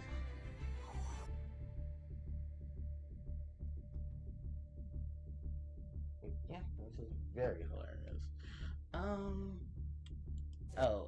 Gallus the Star Beast, a monster who was not released in the TCG until they dropped the Yu-Gi-Oh! What's that? Yu-Gi-Oh! Legendary Duelist, not Legendary Duelist, Legendary Collection 2, the Duel Academy years, where they released all these monsters. Gallus the Star Beast was in that pack, because Gallus Star Beast is actually a monster used by Jamie Yuki, where I believe he revealed a hero monster on the top of his deck, sends to the graveyard to summon Gallus to inflict damage to Yubel. Then, Prime Material Dragon, Victoria, Miss Valley Falcon, Swap Frog, the Turtle, who once was called God, who had a real different name here. He's called Tetsuyu et Nomen, which is basically I think Italian. If I'm not mistaken, it's Italian translated for the turtle who once was called God. And he therefore can touch some monsters with 1800 or more attack, and it's really good for Frost. as a countermeasure. The planets are here. The Despair, Uranus, the Grand Jupiter, the Blazing Mars, and Supremacy Sun. There is the splendid Venus, elemental hero Terra Firma, um, and Pluto, the Suppression Pluto, the Trident Neptune, and Mercury. Also, each of the monsters we actually used in the Yu-Gi-Oh manga. The most popular of them was the Trident Neptune, who ironically enough is forbidden because of the fact that Neptune's ability is widespread. And for those who don't know what Trident Neptune's ability is, Trident Neptune can copy any monster's effect in the that is used for his tribute, and you use it actually with the effects of Lureless Independent Nightingale, which you would tribute Nightingale to summon um, the Trident Neptune, and the effect was almost per turn. So you're burning for a good amount of damage when you summon the Trident Neptune. Damage Juggler, Damage Juggler, and Trick Clown, really good performing mage monsters. Which do still get some play in modern Yu-Gi-Oh! I don't know. That's also thanks to cards to decks like Shadows. That gave him us. And then we have some really old school vanillas. We got Summon Skull, one of Yugi's boss monsters in his deck. Kana, the Sword Mistress. She was actually a card that was used in a V-Jump promo back in the old days. I believe she was part of one of the Yu-Gi-Oh games when she was released. No real instance of her being good or bad. It's just she was one of those monsters that in those school days it just was really popular because she was basically a subscription. Shiryu, which is getting popularity now because of the Starry Night cards in the game that are supporting the level 7 dragon monsters. Or just level 7 light attribute dragon monsters. Millennium Shield in its alternative artwork, who does not look like this. He's more so it's more so of a facing front. But yeah, this shield was a really big powerhouse back in the day because it was one of the monsters that actually can combat others because it has the highest defense of any normal monster in the game. Yeah, legit, it has the highest stats for a normal, highest defensive stat for a normal monster. That's excluding them extra damage. Cybertech Alligator is actually not an alligator. This is Cyber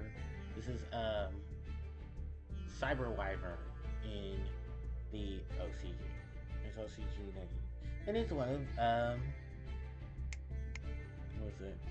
It's Joey Wheeler's card, ironically enough. Duname's Dark Witch, known in the OCG as Duname's Valkyria. Dune I call her Dunames. And call her Dunames. No, her name is Dunames Dark Witch. That's what her name means. In the OCG, she's called Angel's Valkyria because that's also part of the reason why they had to switch her name was because she is an angel. Also, she had to have her artwork changed as well because in the OCG, her OCG artwork gave her boobies, and this was not covered up. It was basically skirt, shirt, and underboot, and they removed all that for TCG. She was a tournament prize pack card. Then she was reprinted as part of a tournament pack card, and then she was reprinted. I think in a natural, not a natural. I don't remember because she did get a reprint, and then she got another reprint in Joey's World because she's My Valentine, because she was one of the cards my used in Battle City. But Duname's Dark Witch, for the most part, got her started because she was a level 8 she was level 4 light attribute fairy type monster.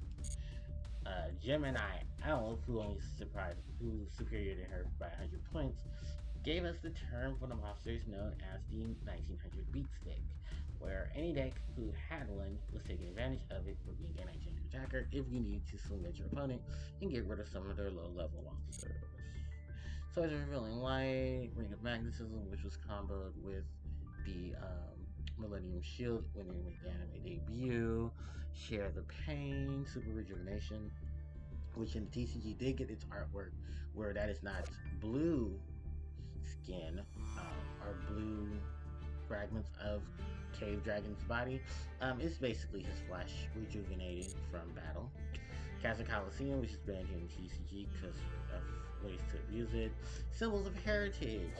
I did a video on this card you can find on my channel where I talked about this card basically being a good power for decks that use monsters who have multiples that share the same name while on the floor of the graveyard.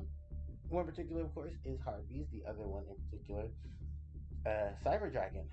There's also the Skull Servants, because they're monsters who treat themselves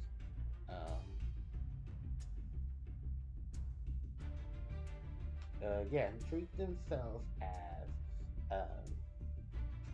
as king of the Skull Servant, or then just Skull Servant in general, and then that's how a lot of stuff speeds itself up to support that archetype, which is really cool. Fluid of Summoning, Kuriboh, Field Barrier, Demise of the Land, which that card only became good because both terraforming and set rotation got limited to one, and set rotation is a pretty nasty card if you playing in decks that abuse field spells. Savage Coliseum, Gemini Spark, Jedi Fusion, it's not as good as Brilliant Fusion. Heat Wave, which is just a retraining of Cold Wave, which affects monster summons, but not spells and traps. Pot of Dichotomy, one of the many Pot of cards, where Dichotomy basically sent monsters in your graveyard back into your deck. You had to activate it during the start of your main phase. Like, it had to be the first spell you played. To return 3 monsters of a different type back into your deck, you shuffled and you drew 2, but you cannot conduct the battle phase until you activate that card. So, and I believe you can't special summon either, if I'm not mistaken. No, you just can't conduct battle phase. Okay. So, typical, just downsided pot card. I mean, compared to what the others were at this point, it's actually not too bad. Pot of Inquisitive, you can target 3 banished monsters, shuffle into your deck, and draw 1, which is just a Pot of Avernus for banish. It's funny because I think this card actually is really good for decks like, I forget what people were saying this was actually really good in. Maybe in Floanderies, if you really needed to support that bad, right? And I think it was a countermeasure for other decks that took advantage of things. And he has some really old, like, trap cards here. We got cards like Just Desert for burn. We got Reversal Trap, which if monsters effects attack and defense were flipped, you can flip those again. There's a bad Sword and Shield called Lahonic, really cool old school card. It does still see some play though. Exchange Experience had to be nerfed because it was completely abusable back then. Fiend Comedian, which had its artwork changed from its very demonic look of the comedians to more of a fun pressing moment. Reckless Greed, Mind Crush, Threatening Roar, Drastic Drop Off, DD Dynamite. Got a lot of old school Relay Soul, Dark Illusion, Abyss Designator, Soul Translation, where you tribute a monster with normal summon to draw cards. That's pretty much it. Oh, and yeah, that was pretty much it. This is present card. Yeah, there's another card called Gift Card, but that card gets more use because it's actually a really scary card. But you need to use cards like Bad Reactions to Samochi to inflict damage. What are our rares? Our rares aren't too good either. I'm probably just stalling for Zongo because I really don't have much to offer for the rest of what's coming up. Ooh! Master of Blades, really cool number monster. Cards that would target Master of Blades. You can detach a material from him to gain activation if you do destroy the card, and then you can destroy another card on the field. Used to use him in Harpies because it was a thing that you can afford, because you can afford Draco Sacks and Big Eyes. The Fortune Tune, really another really cool level rank 3 monster. This card is actually used. I use this card too, actually. And a couple of that.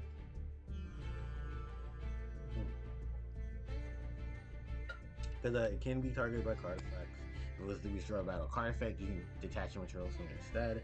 During your standby, you gain 500 points, and then once a turn, no, if it was something great, you can target two level 3 monsters in your grave and then shuffle them back into your deck. So it's really good with our guard.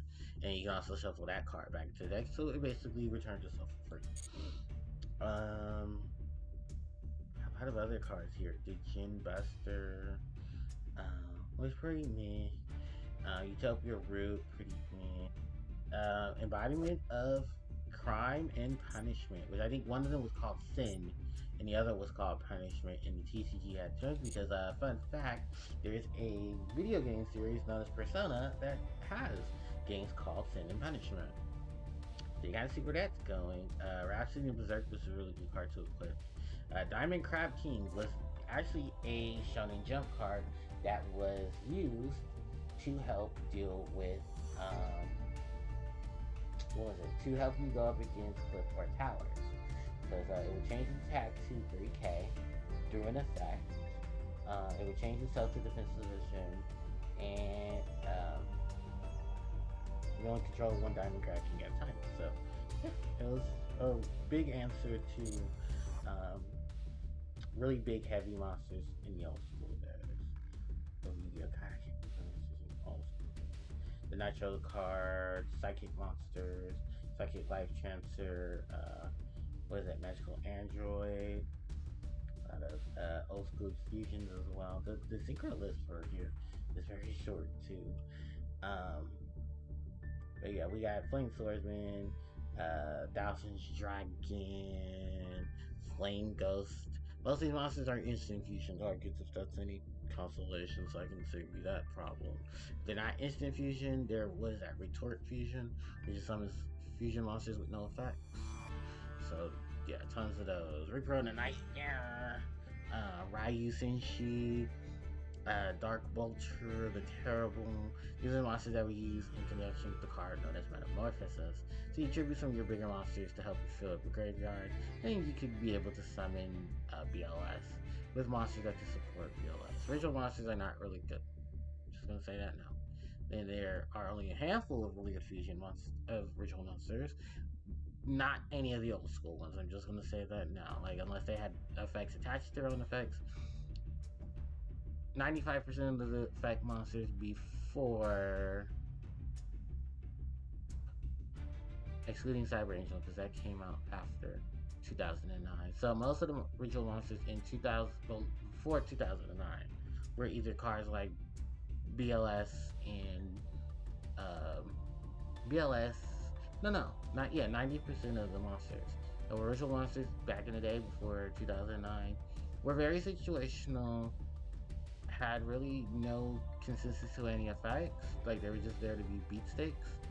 And for the most part, if you weren't in the Yugi Joey Archive deck, no one gave a big shit about you.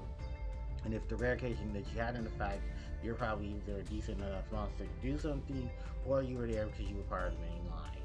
Which, funny enough, because I'm looking at you, Shinato, the King of the High Plane, who really you were only used in the anime because you were part of Noah Kaiba's deck. Legendary Flame Lord that helped you summon Flame Swordsman, I believe. No, it did. I thought it did. No, I'm thinking of the other card, the other ritual monster. I do remember her, Divine Grace, North Wimco, because she could target any face of cards in the field, and the selected cards are on the field. She can't be destroyed by card effects. So you would team her up with someone like Demise. Like, you summon Winco, you summon Demise, summon Winco, activate Winco to target Demise, and then Demise would trigger his effect to blow up the field, and Winco wouldn't be destroyed. If you got a good story, the Elemental Mistress Dorado would probably be one of your good results as well. Although she's not a really decent enough monster, there were a couple of spells and traps that could actually take advantage of the Elemental Mistress for the fact that she treats herself as wind, water, fire, and earth. She's also, in context of stories, believed to be the, what is she believed to be? She's believed to be the master of the Charmers. She's the one that teaches them their magic. And then we have all these other things called the the really old school monsters. Magician of Faith and Master Darkness. Remember, Moth used to be banned because her effect to flip face up and get a spell card from the graveyard was very powerful. Um, since the fact that Master Darkness wasn't forbidden or even limited, only because of the fact that you had to get the trap, set the trap, and hope the trap will still work. Most traps don't need monsters like that anymore, but most days can abuse it. Only thing is, excuse me, just like Magician of Faith, he had to be from face up. The Fiend Mega Cyber, a precursor to Cyber Dragon, like one controls two more monsters than you do, you summon this card. While Cyber Dragon just basically says, you control no monster, but your opponent did, you can just summon it. While Illusion's really nasty monster to run into, the Forgotten Maiden, she ended the battle phase. She was destroyed as a lot of battle. Insect Queen, old school monster that is the ace for Underwood. Giant Germ and Nimble Momonga actually are two old school monsters that were really good because they could allow you to just summon other copies of themselves and then tribute those for big monsters. Fire Princess for the burn. Dark Sage was actually a really cool card that showed up in the anime as a counter to Joey's Time Wizard when Joey and Yugi battled. It was kind of also ironic that Yugi had a monster to counter Joey. Just like the fact that, I mean, no, it makes sense because Joey was his competitor, but it's just like, wow, you really just had it in your deck, huh? Okay. Here we have the summon by banishing a particular monster of our attribute. We have the Aqua Spirit, we have the Spirit of Flames, we have the Aqua Spirit. I believe they are different from their counterparts. Yeah, they are, because Rock Spirit is a Gigantes. Gigantes has also an ability like that. Gigantes, Aqua Spirit, Rock Golem, Sylphie, Garuda, like the ones that have the ability to switch the switch a monster or opponent goes to attack and defense are the original banish summon ritual monsters. I mean, effect monsters. Then there was the secondaries, which are like the Spirit of Flame, the Rock Spirit, and stuff like that. Sylphie. I know Light and Dark didn't get theirs until later, but they did have Soul of Purity and Light for a while. But she required 2 instead of 1 before which her hefty costs and abilities. Yeah, you can see why that was something. Well, not old school. A lot of old school Yu-Gi-Oh! With a lot of old school history. A lot of people can tell you a lot of crazy things they did with decks like this. This is awesome. Wow, we haven't got to like the more parts. But I am actually gonna stop there because I'm sure people would like to see the other things. There's still nothing to buy in the shop. Oh, deck wise, yeah, we have access, I believe, to the Ruin City now through our fields. Yeah, we have access to it. This is the Royal Legacy Ruins. But because I kind of actually want to wait for Sky Shark to get something.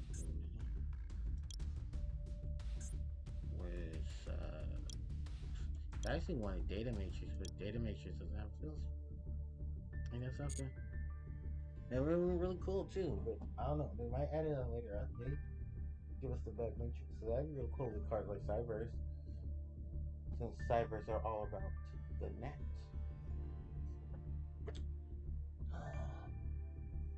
Okay.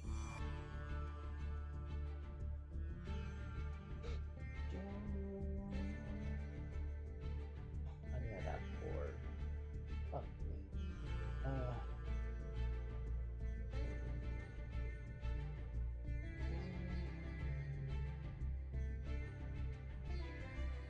It's not like in your chat. It's not? That's weird. Oh, my friends. Oh, Amanda. He's in the chat, but it won't let him in.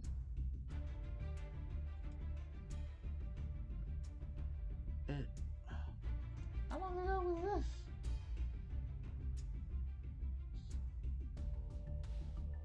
Oh, looks like now. Like 10 minutes ago. Yeah, I don't know what's up with my chat. Hold on, I wanna chat appearances. Yeah, okay. That's very weird. Oh my chat. Yeah.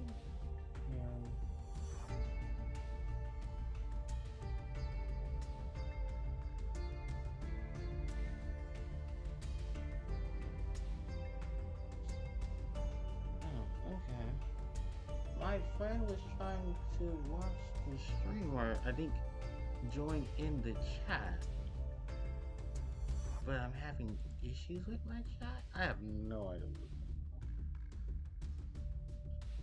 But he asked how I enjoy playing Master Duel. Um, it, it is a game. It is a game. Um, I guess here's the thing. I haven't really had a chance to sit down and talk about the game, or really rather so have it. No, because I think I talked about it in a stream. I just like, oh, because it's not a bad game, but you can definitely tell like with Master Duel, and I think it brings up a good discussion as well. Like everyone's opinion on Master Duel and where do they stand with Master Duel now after all the stuff that has gone on with Master Duel. Um, but I think now that it's been almost a month, no, it'll be a month soon since Master Duel has been out. My personal opinions on Master Duel. To start there. Um, when the game was first introduced, I thought it was a really, I thought it was a really funny concept because Master Duel, um, like I said, was something we didn't expect Konami to do. Kind of so, late to the game, guys, because for the most part, Konami has always been against simulators, especially simulators that were not ran by them, so they can profit off of it. Which is always funny because I feel like they always were profiting off of it anyway, considering how many people tested and played a lot of Yu-Gi-Oh decks on emulators like Dueling Book, um, Dueling Network. When Dueling Network first initially was what it was before Dueling Book, and then Yu-Gi-Oh Pro, which became EDO Pro because I think because of the lawsuit situation that Dueling Book faced, um, it eventually was going to become. Um, they were going to eventually change the name, but I guess there was a lot of issues before then. So at that point, Dueling Book just became no. Dueling Network became EDO Pro, and then a lot of the Yu-Gi-Oh stuff just swapped in, swapped out. Um, so yeah, there's a lot going on. With that said, there's some stuff going on with Yu-Gi-Oh itself. Yeah, that they're of course they're having issues with tournaments and stuff because I know people want to go back, but COVID says otherwise. Anyway, so yeah, back to the whole Dueling Book scenario. So I was initially very skeptical of Dueling Book because there was the comments made during the Digital Next presentation. For those who don't know, Digital Next was a Konami event. It's basically Konami's Direct, if you will. And a lot of people were like, wait, you're doing a Direct style situation? That's was a bad idea. And like a lot of people were actually for it, so a lot of people tuned in. They also cut off their chat box, if you also noticed that on YouTube. But when the Digital Next event happened, they basically were listing all the games that they were getting ready to press. They were getting ready to drop. It was this game, the Rush Duel game for the Switch, PlayStation, Xbox, and PC. The new additions to to Duel Links, which was going to be Pendulum, and then them celebrating the anniversary of Yu-Gi-Oh through these new games. Through all these games. Because it was funny because they had just ended, I think, one of the other Yu-Gi-Oh games that got the axe for Dueling Book. I mean, not Dueling Book, for Master Duel.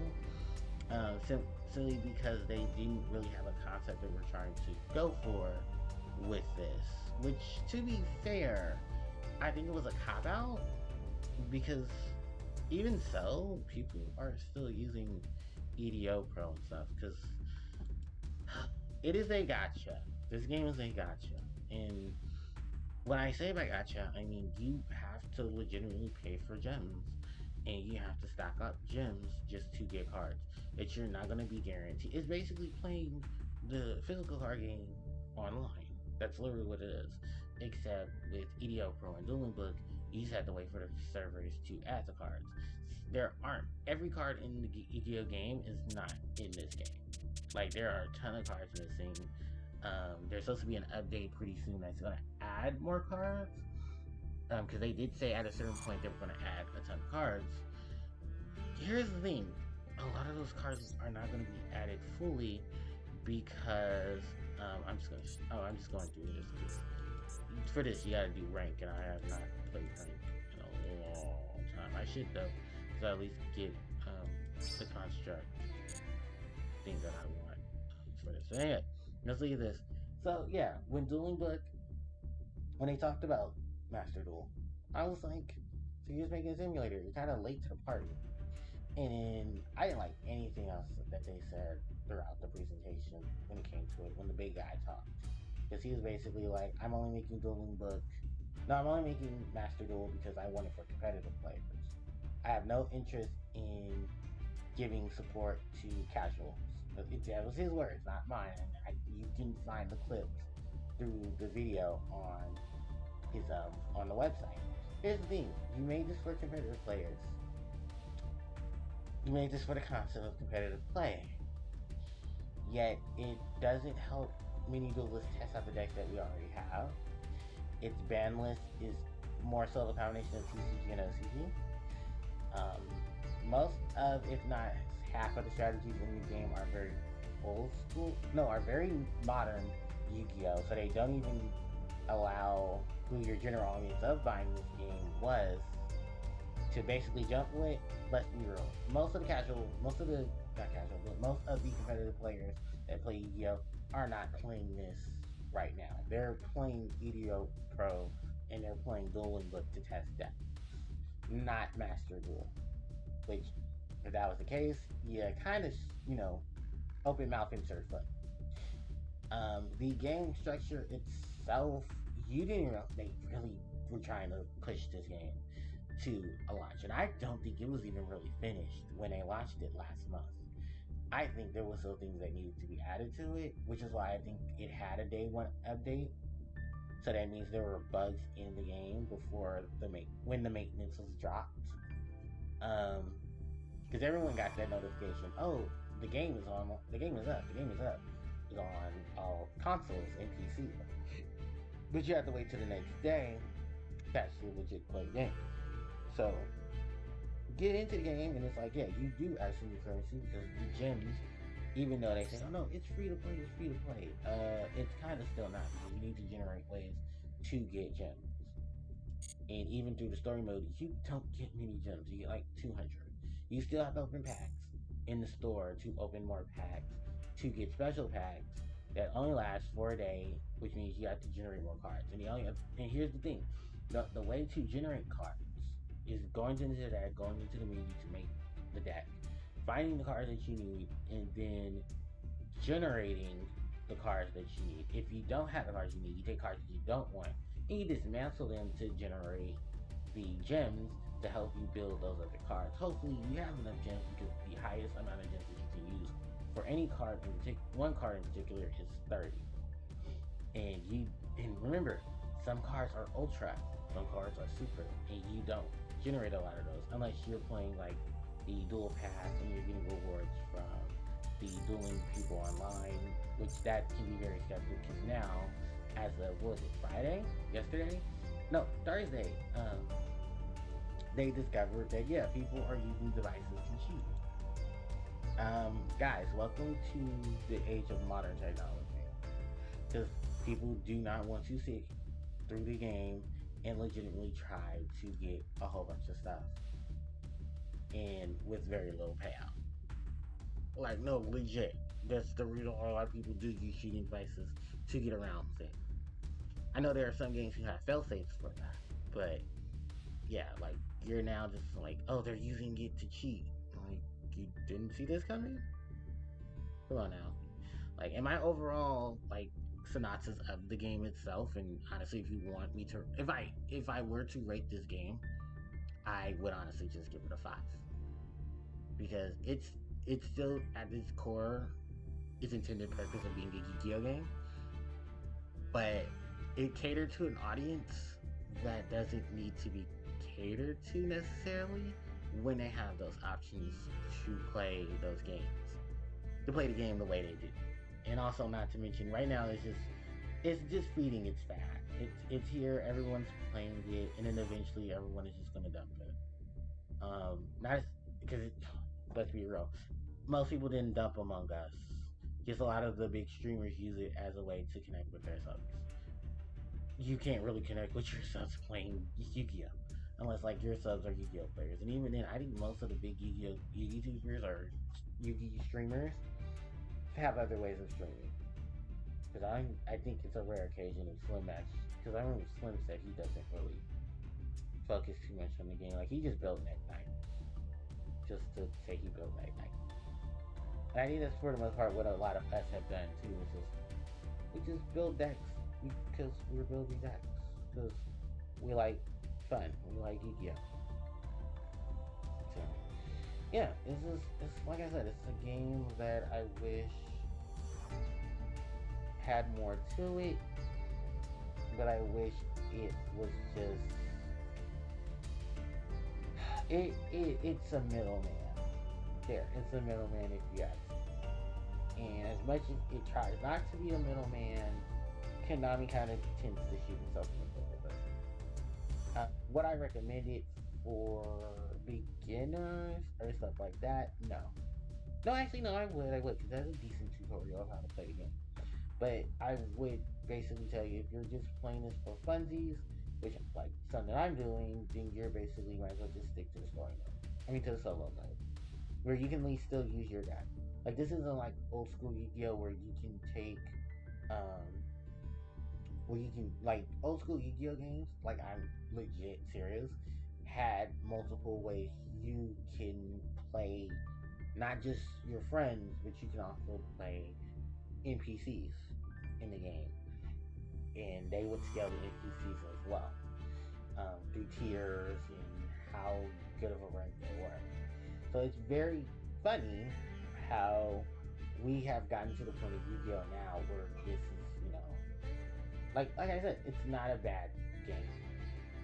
It's just that, wow, this is kind of where we stand with it. Like, it's there. People are going to play it, but eventually people are like, yeah, I'm not going to continue to put all this work and effort into the game. And then it's like, because then they shut servers down.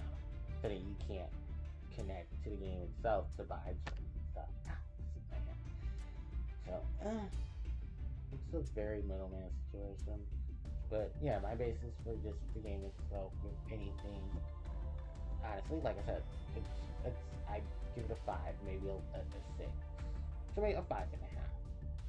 And it just is what it is. So yeah, how many hours are we in? We're 2 hours and 42 minutes in. We can still keep going, if that's anything. I just wanted to address that, and I'm so sorry to my friend. My friend Nando was in the chat a while ago. He was the one that wanted to send me that message, but I did not get a chance. I hope if he sees this, I hope he sees us. And I do apologize because I don't know what's going on with my chat, so I do apologize for that.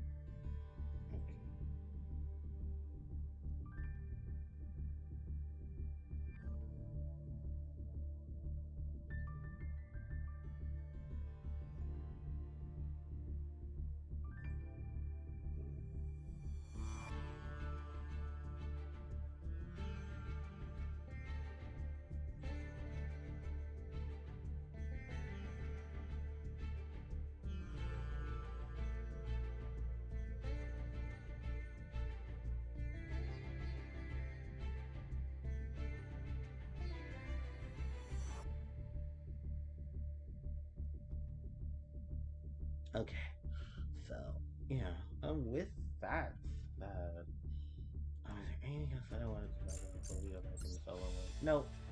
We're gonna go back into solo mode. Probably with the Spectral Flames. This year, Anui, who I want to know exactly how they're gonna tell this story because this story is basically demons and angels. I mean, demons and swordsmen, like legit demon slayers, and the spirits of demon slayers who slay more demons. Um, God, these powers are beautiful. I had no interest actually in building Shiranui. Really cool concept of that. I mean, no interest in it. Whatsoever. With that said, it's zombie. Um, not even a bad zombie, it's like a really good zombie. It consists of a lot of good zombie stuff. The ability to synchro with these. And something that Darkseid does. And does it well. If there's anything.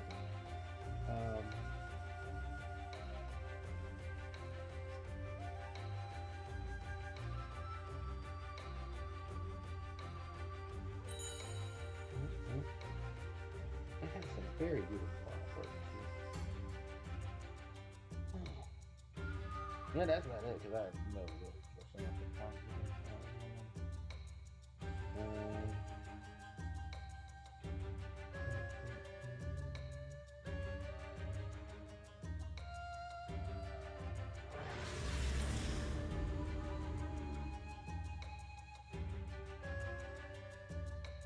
Oh yeah, this part of the game, we're gonna start talking about the last Harpie, which is also an extension of the Shiranui.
Sorry, his stories is very unamusing.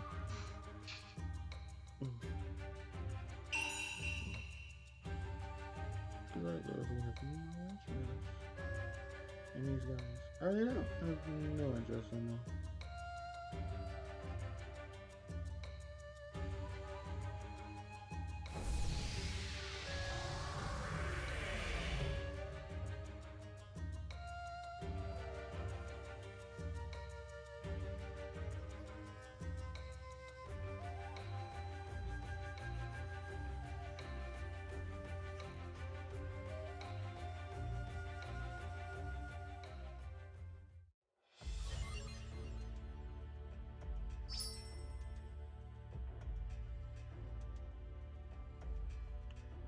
Darkstone. Practice duel with the Shiranui. This needs fire. Yeah, fire. So what's gonna give me wind? Oh, this is gonna give me wind. Okay.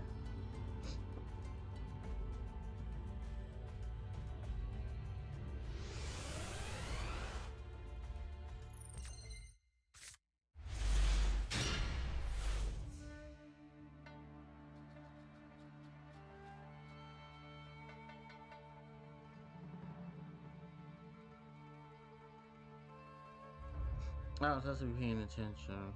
Yes, and growing from the graveyard, that's cool. But that's a player shoot, maybe that's like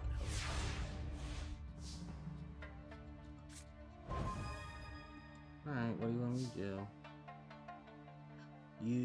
Your opponent has affected strange eye monsters that it has battle with. Use your monsters versus some sacred monsters while using their versus your opponent's monster. You need tuner monsters just to manage the monster. Activate the goals like activates to banish your new spiritual sword from your deck.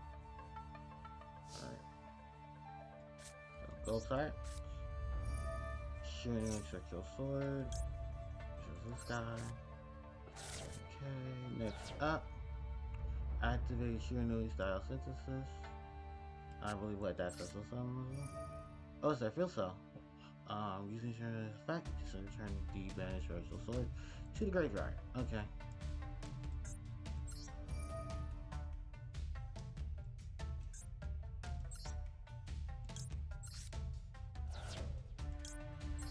And I believe this is where all the synchroning happens. Monsters in graveyard, you can continue, you can use this, so, Shiranui, Samurai Saga. Okay. Activate. Banishing itself and this monster. And I think Saga has a really destroy card on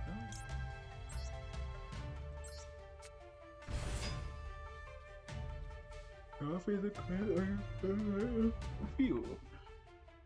The banish essentials faster. Let's activate that fact.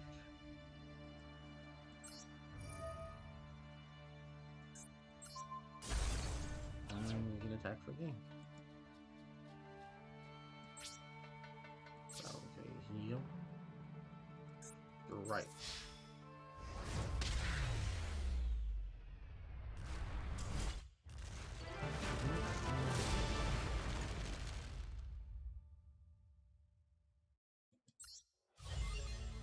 Alright, and for completing that, we obtain 15 white orbs. The duel here, we get, if we use our deck, we get free range monsters. Immediately during the main phase, after the cards were resolved, almost a lunar set, one monster. And then, we just get fire gems. What else do we get here? With our deck, we get 2 of those. We get dark gems. We get Shiranui Sun Saga, and then we get gems. And what do we get for completing Shiranui deck? That's cute. Okay. So what's the learner deck? Because our opponent's playing Shiranui with cards like Violet Crystal, not Violent Crystal. Tribute to Doom, Synthesis, Call by the Mummy, Shiranui Style, Swallow Slash. Tribute one's on monster, target 2 cards on the field, destroy them. A Sacred attack. Then you banish 1 Shiranui monster from your deck, most likely to destroy. Fuma, Kensu Fuma. This card battles a Phoenix zombie or match. Okay. So, what's the one of that? Shiranui. Okay. Well, we gotta play it because it's only on my together parts of the game. So I think sometimes John is behind. There is. Pro time of things. Alright. So it is our turn. I'm going to activate Foolish Burial. So I can send. I don't know who I'm sending. Oh, no, I'm sending YouTubers. Okay. So let's see what we have in here. When this card is on stage, it's going to stream monster 300 deck. You can access someone to your turn. It's a first offering monster. If this card is banished, you can draw 1 card. You just put 1. Let me just wake up. Shiranui Squire once per turn. Shiranui Sword Master. If this card is in your graveyard, you control 2 Shiranui monsters complete with your name. This is this card, but banish it when it leaves the field. If this card is banished, you can target 1 zombie monster in your graveyard. Kill zombie monsters you control against your type to the end of this turn. You'll use each effect of Shiranui Sword Master once per turn. Let's see. A ghost meets a girl. A Shiranui story. If your opponent controls a monster, discard one zombie monster to one Shiranui monster with a different name from your deck or graveyard. Also, you can access a monster for its turn, except for zombie monsters. At this effect, as well as you activate one ghost meets girl, a Shiranui story once per turn. So, what's that? Effect of Squire to summon you in defense. Synchro. McGill.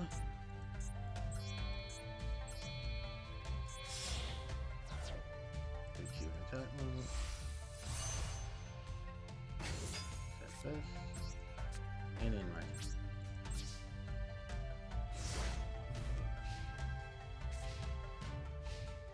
Alright. This Salamandra.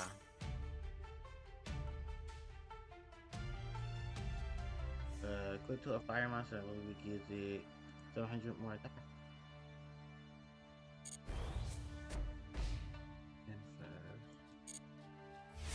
Cute. No, really, that's cute because you really did all that work to do that. Shiranui Smith. Shit. Shiranui Smith. Harpie's feather that stuff. Oh shit. Good characters.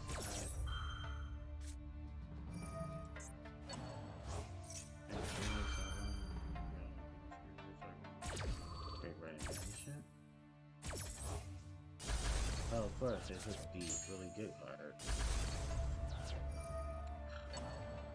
I guess that's what's going on. Figured. It's a tuner. No, it's not a tuner. This card is something to the graveyard. You can add one Shiranui monster from your deck to your hand, except for fucking card.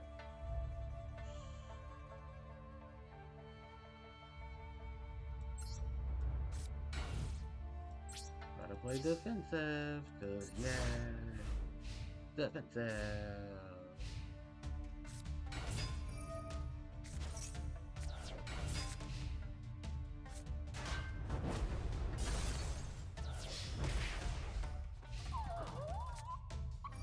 Book of Life.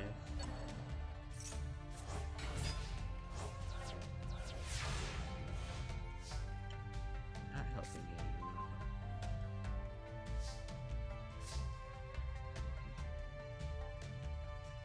Monster. This card is banished. You can target one of your shit monsters, except for a shit solitaire. Or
you're affecting brain.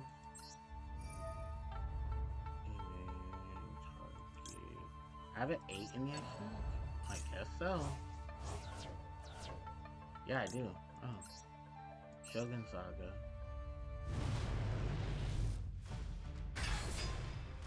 I believe this one has an effect. This is how you attack this. Okay, in your effect, it's got something you turn one. Oh, okay, cool. So your effect is U0 and your effect, and we're gonna gain the attack of the U.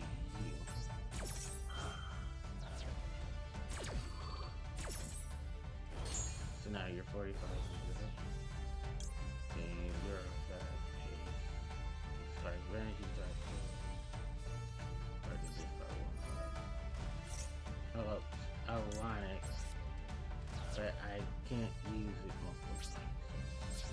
Battle phase. Attack.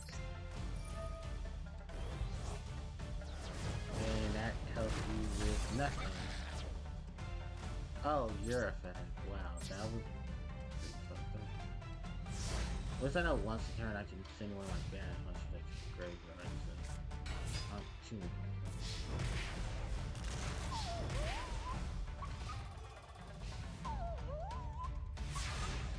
Oh, you got that card in my hand. Oh, and just like that, there I'm gonna fit in my hand. Activate.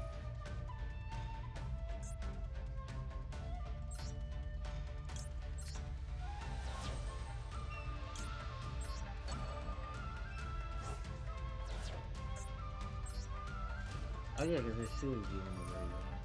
Okay, one land is shooting you.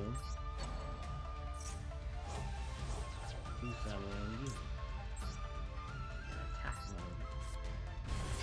And then use your effect to destroy you. So then with your effect, that way the do change.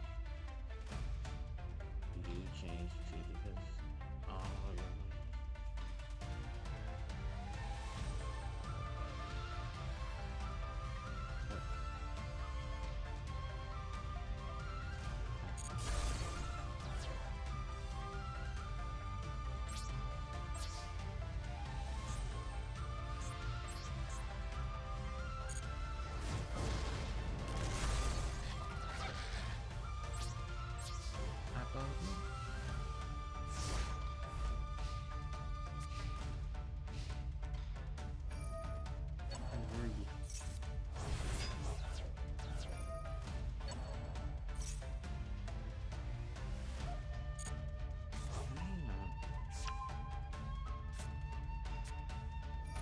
tribute to the Duel.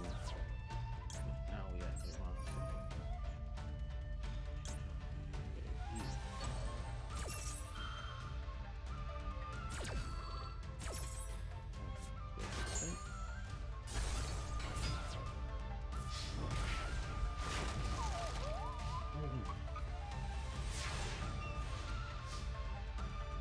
Girl. Activate. 1,500. Oh. No. We can do this.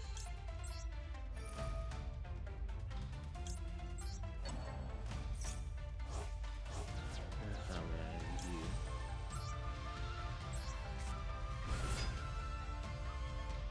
Your effect to destroy you.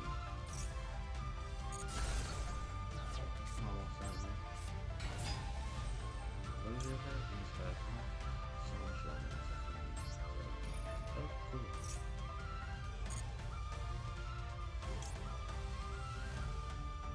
And attack mode, right? Oh, any link monsters? Oh, we do. Choose zombie monsters.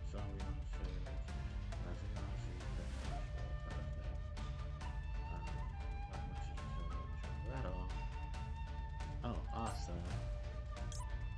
Oh, she's link 3. Never mind. Never mind. Battle phase. Yo.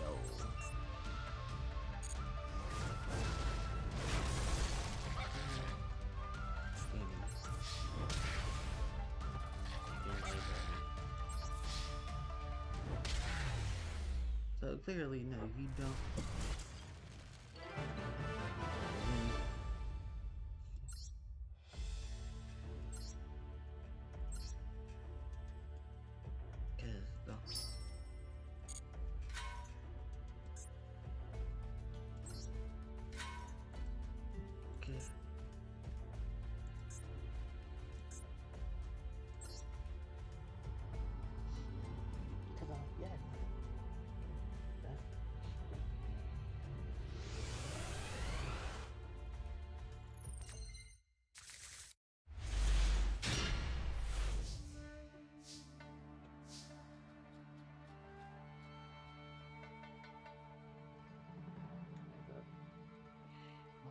Colorado with the shit. I knew it. Alright, we going with Field.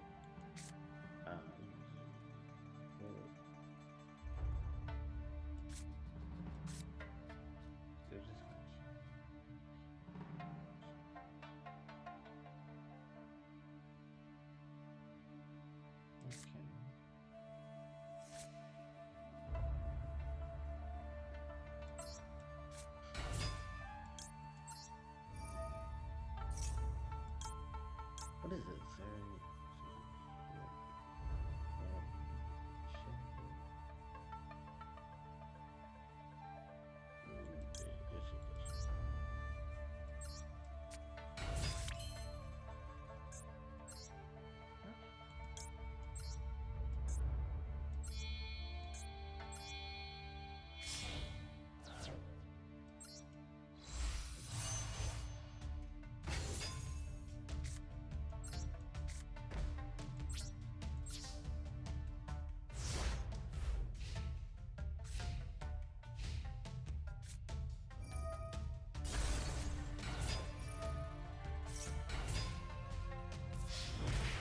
Really nice. Okay.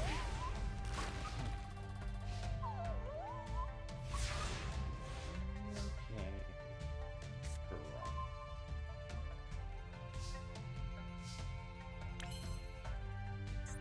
Let's see, bro. Okay.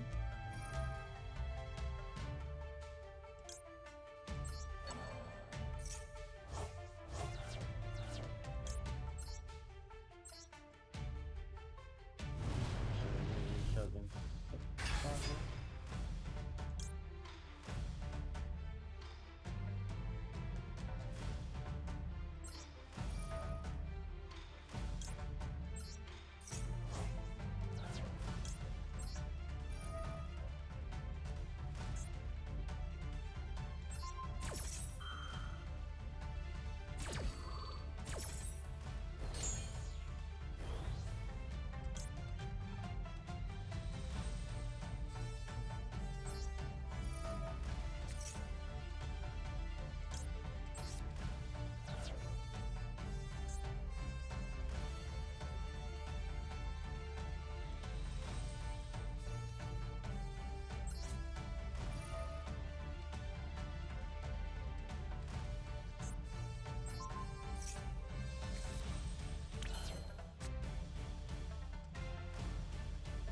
Mm-hmm. Oh, yeah.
Oh, that's a tree. Who in the grid? You're in the grid. You in the grid.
Oh boy.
No, we don't. Black Look at that using outlets.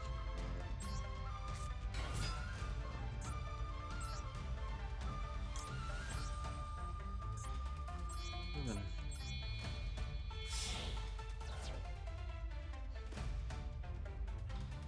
okay.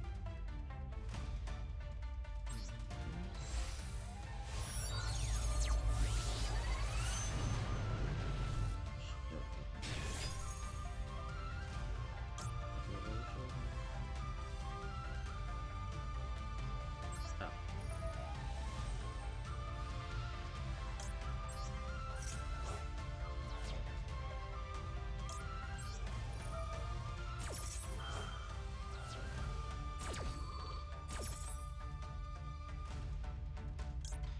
Yep. Look at this.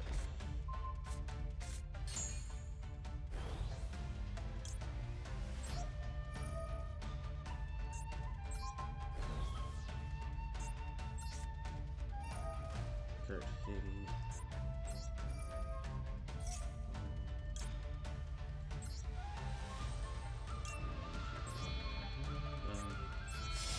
Field. And Elric. But that holding on.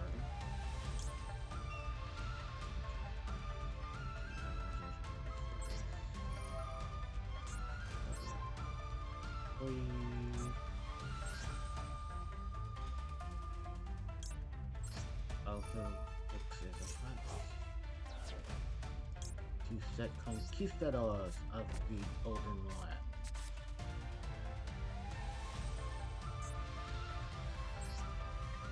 Eldritch and conquistadors. of the Eldritch. So what am I doing? Eldritch, the Golden Lord. Battle Duel. Attack Eldritch. With the other Eldritch. And then attack with the third one for you.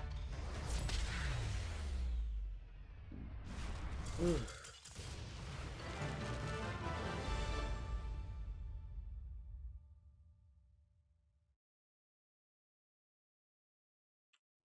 Alright.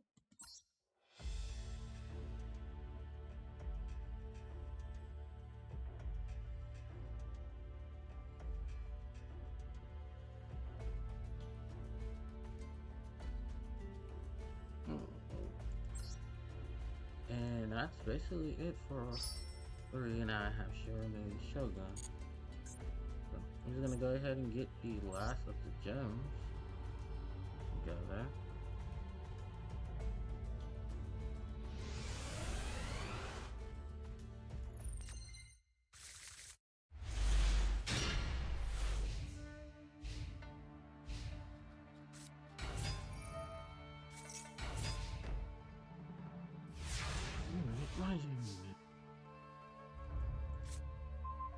There's that sheet of snow.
Alright, main please. Let's have some fun. Fajit, the bird and blossom.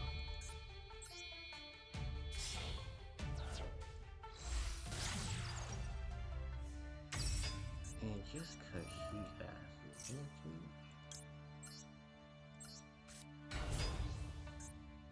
wait somewhere. Big bird. Wait.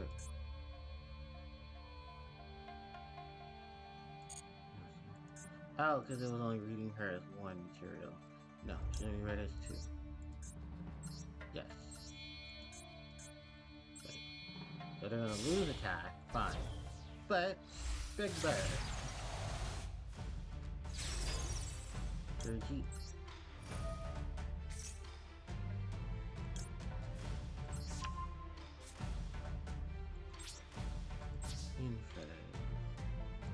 Some more effects. Miss Valley Apex Avian. Harpie is effect. Channeler.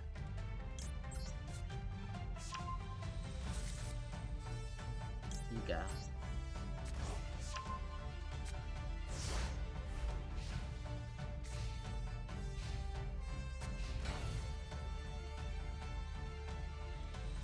Some more effect.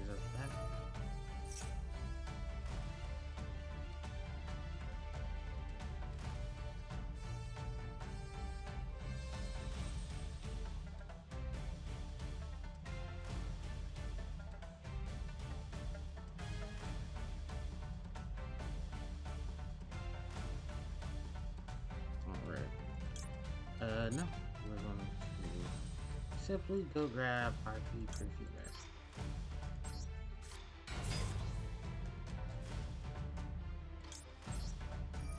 Who's going to care about Right. Harpie's Feather Rose.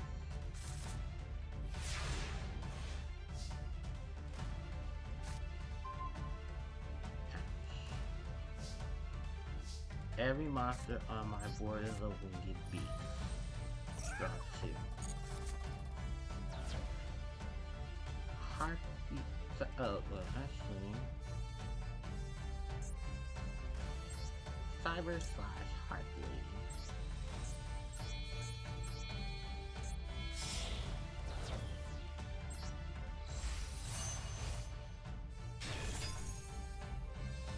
Harpie Perfumer.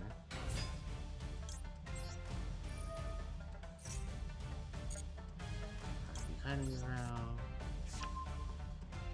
and Alluring Mirror Split. Harpie's Hunting Ground.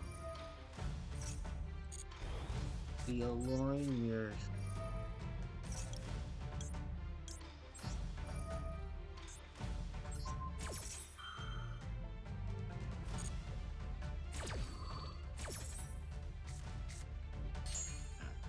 Alligator gets it.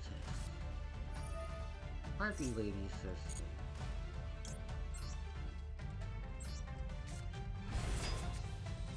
Battle. Oh, Hunting Ground. Battle phase. Harpie Lady's attack.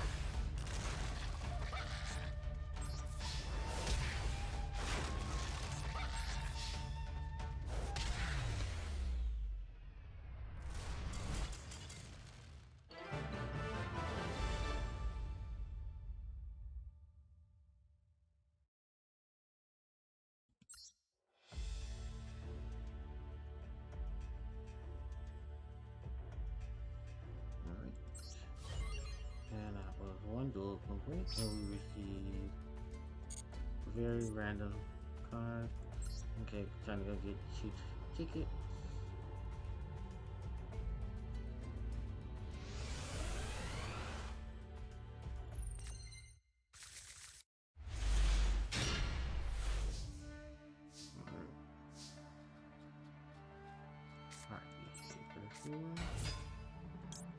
Elegant Eagles.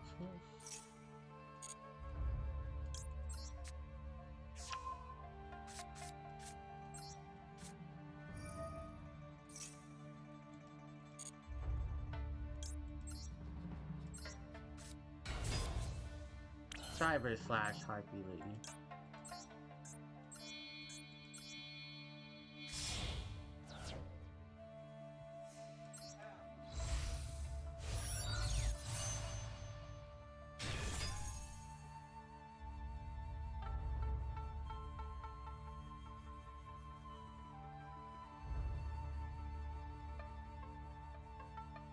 So this insane.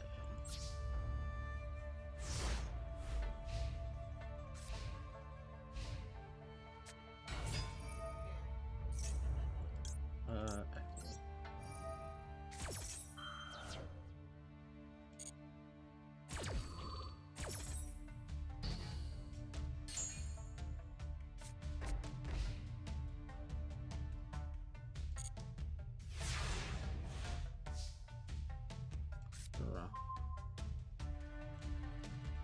So look, something good that can't do, but mine can.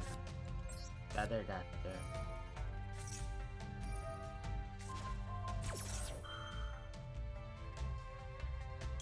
It's there, party.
cheating.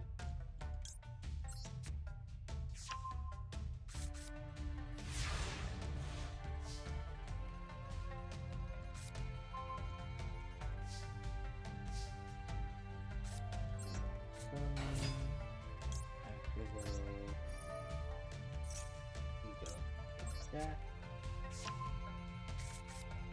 Ego. Harpie lady sickness. That. This spell coming right at you. Battle phase. Sister attack.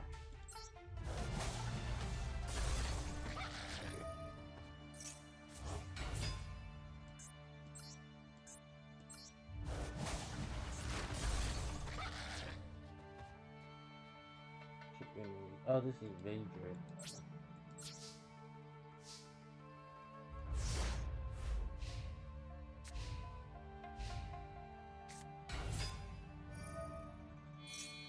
What is this spell?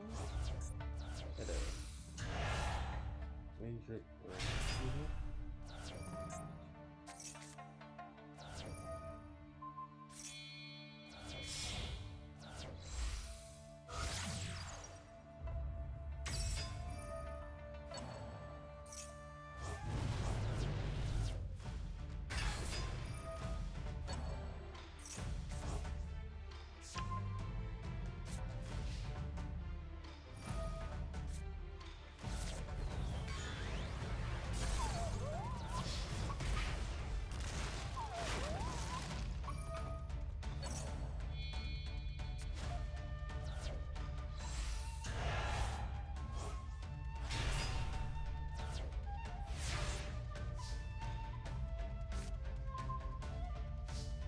Oh, well, damn.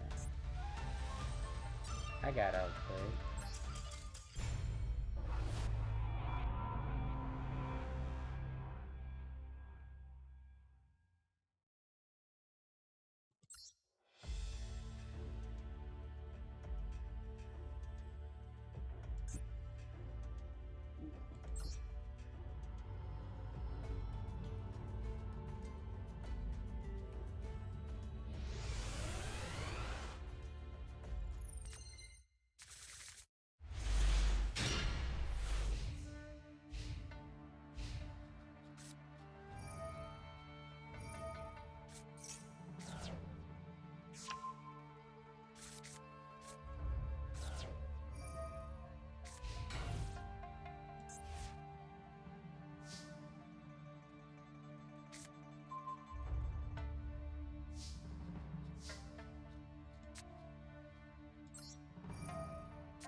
Oh, she. Oh,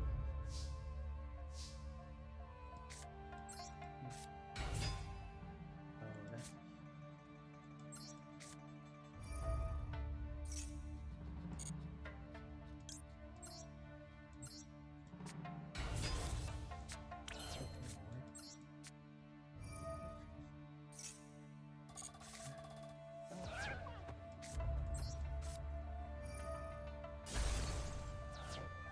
What did I?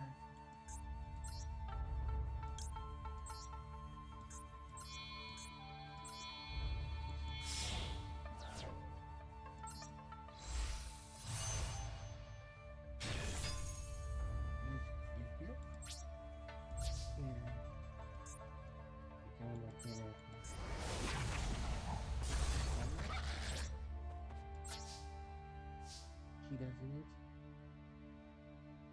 Practice. Like you don't.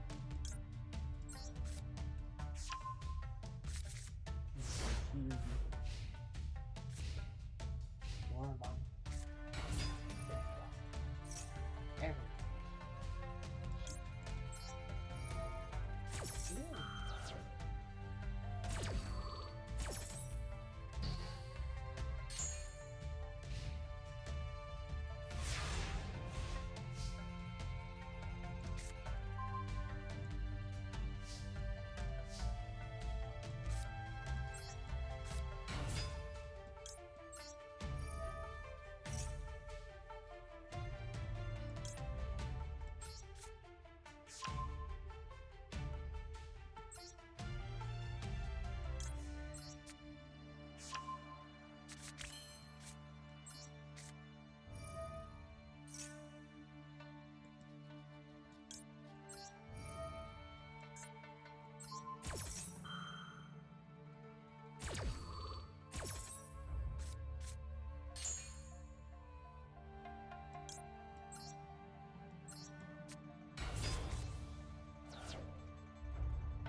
Yeah.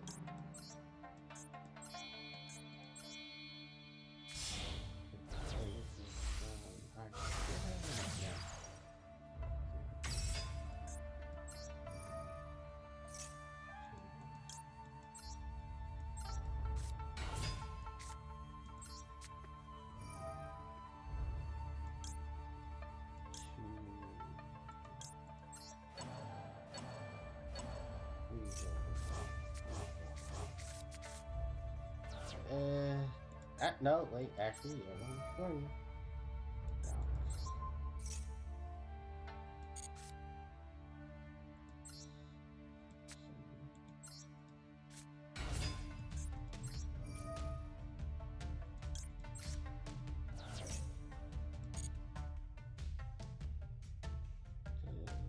No, no, I did. It's fine. Good bird, but it's the board.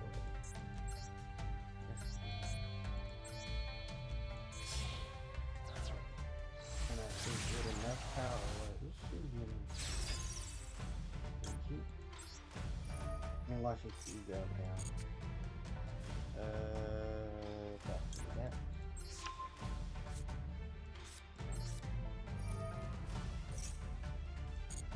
Yeah, this is enough.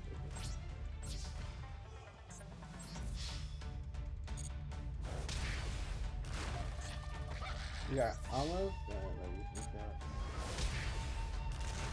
I'm just going to kill a movie. Go to the engine.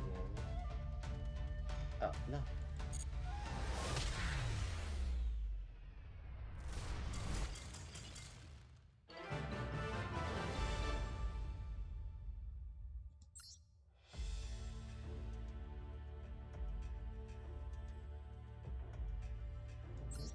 And that clears, basically it clears Shiranui. I have a problem. I don't have enough windstone. I don't think I can finish the main fight. I don't have enough windstone.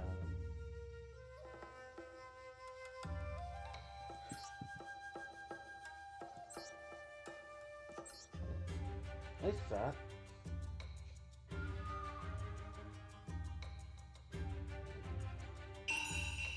Well, I'm gonna let this play out. Why not?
Alright, and with that, we completed the Shiranui. And we now have the setup for the deck of Shiranui. Alright. And we got Fires of the World that was... What does this say? Fires of the World in the Net. Of this world in the net. Which features the Shiranui. Also features a lot of zombie support like Shitandaji, Mizuki, Guzuki, Kasha, the Nine-Tailed Fox, Red Ogre, Samurai Skull, which I think is supported for Shiranui. No, it's a supported for zombies. This card is so you can send one zombie monster from your deck to the graveyard. It's a face of card and owners control these two because of an opponent's effect. Card effect uses summon 104 lower zombie monster from your deck except for. So that's pretty good if you think about it. Because there's a lot of monster effects that do that. And you get stuff like Azuki and then put them on the board. So yeah, basically it's just Shiranui. Shiranui support and then a bit of zombie. It's like I said, Shiranui was just not my thing. But if it's your thing, definitely go for it. Alright. I believe with that, I need to find out where we're gonna get some more windstones because I need windstones.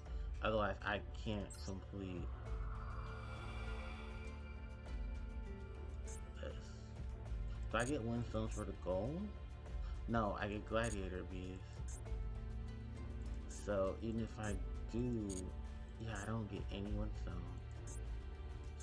What do I get for this? I get gladiator bees, Demetarius. I think that's one of their fusions. Yeah, so this side. Is there any in the megalith? I doubt it. Oh, and also this is me actually entering the megalith. So I get water. Okay. I need earth. Okay. None of these are gonna give me wind, is it? No, so I'm stuck. Wow. That. Oh, here we go. Wind. So no, I will be able to finish it. I need to do the practice.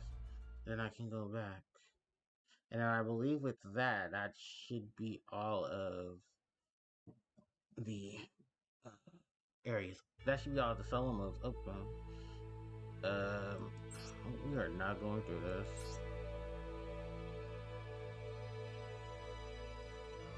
Basically, it's just telling us exactly what the situation is with the Shiranui. I mean, the megalith.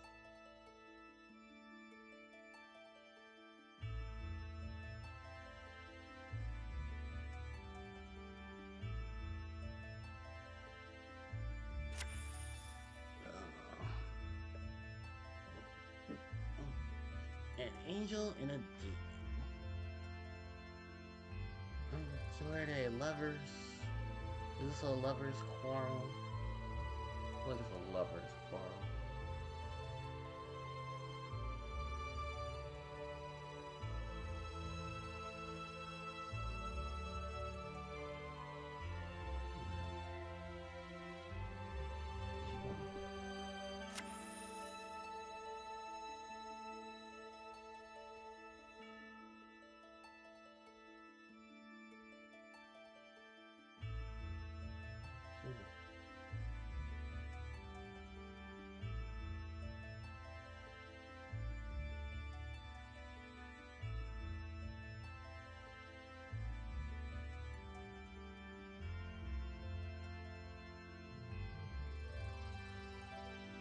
Oh, I'm sorry. I'm literally didn't know what's in. The angel demon theme is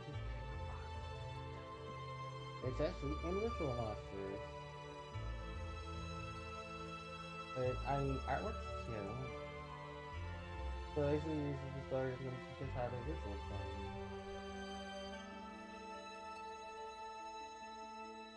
Looking at this like dude, we kinda already do this.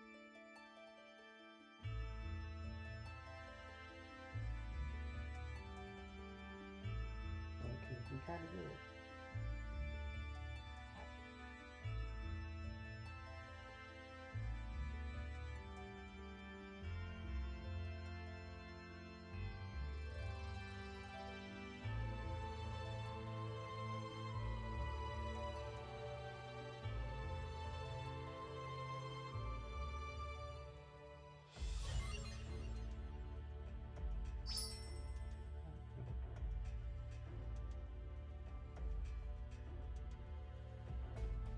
Alright, and we got Megalith Happily.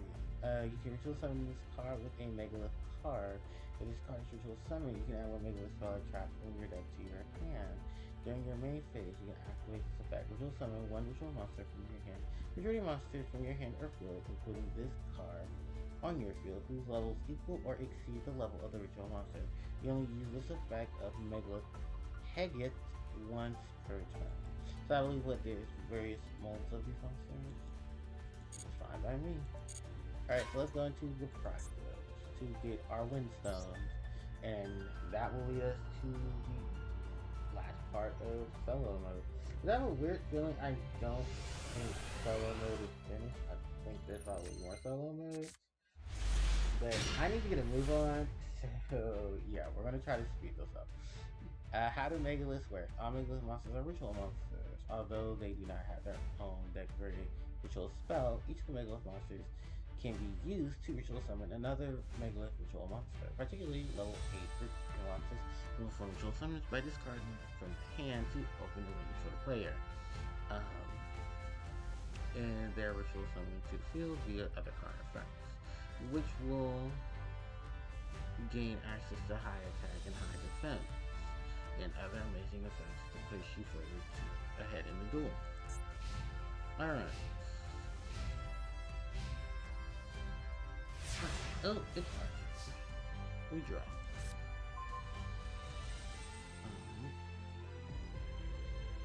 You drew Megalith Phallic. After Megalith Phallic effect in ritual summon Megalith Atheros. Phallic effect, ritual summon Analyst, and I believe any other Analyst in the graveyard useless.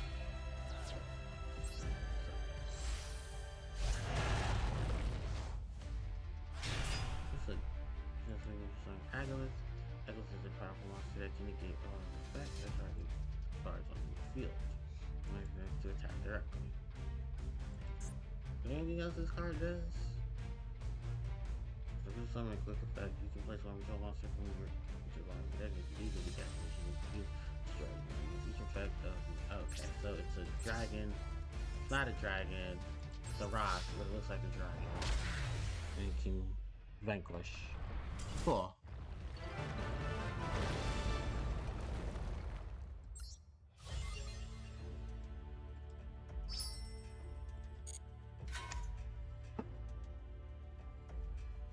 Alright. And we got our Windstones. So, using level 8 Megalith monsters, we need to deal with Megalith cards. Awesome.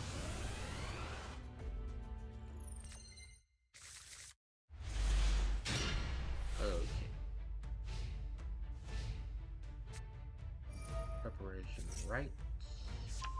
So because these cards don't have their own ritual spell, they use each other's effects to ritual summon. Alright, draw. Oh, do they have trap monsters too? No, they just have traps. Magnet Rise. Target one machine on that monster.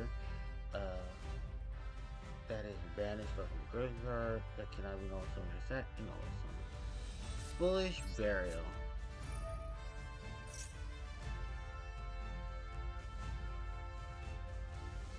Who's right?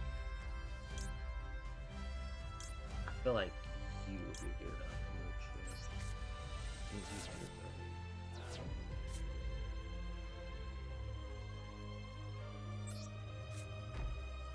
okay.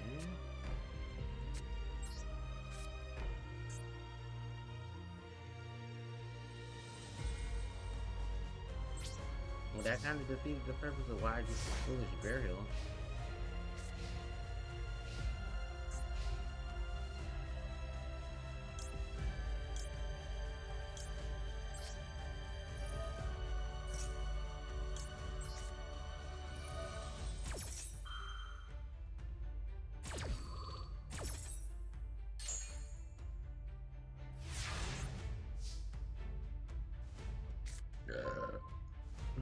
So,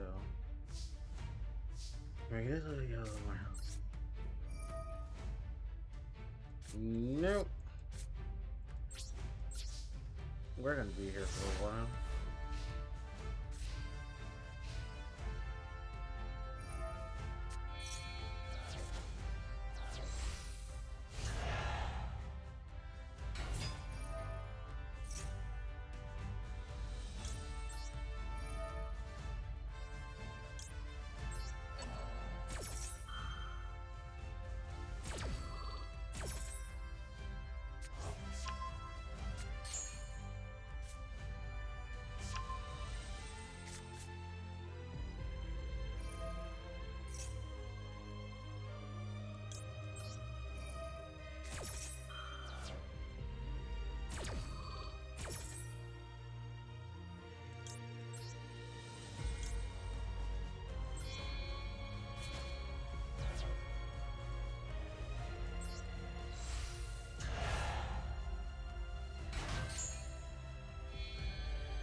Probably ritual summon bullshit.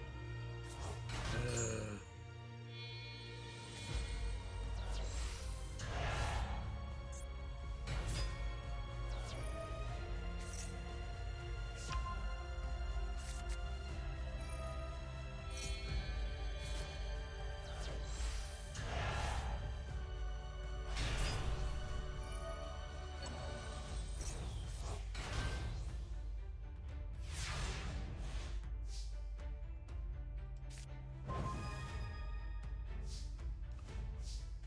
That's what we're going to do it, Regeki. Oh, it is.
Going down.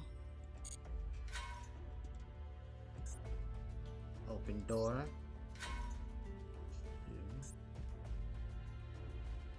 Only we get the cute little OG. What does the loner duck look like here? Ooh, it's Necross.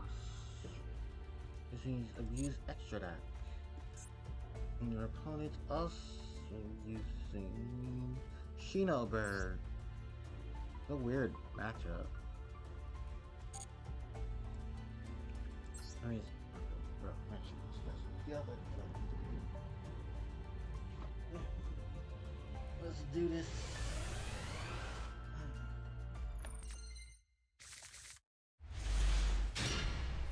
Duel.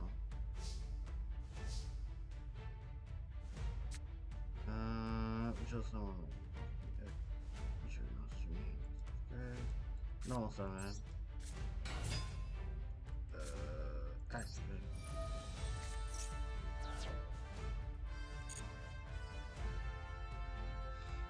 Which one? Let's get first today.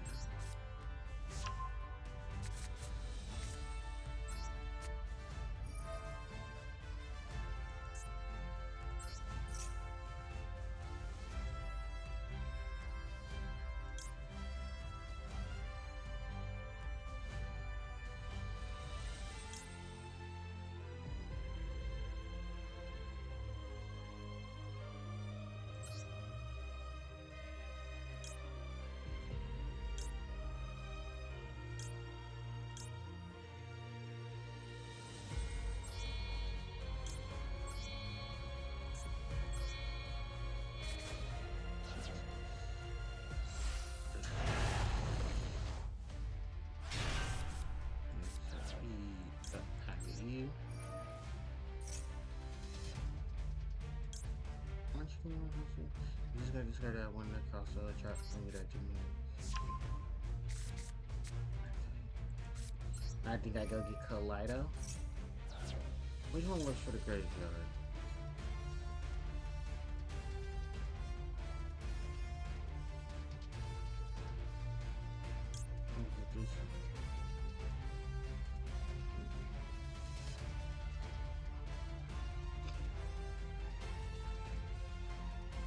Okay, so these are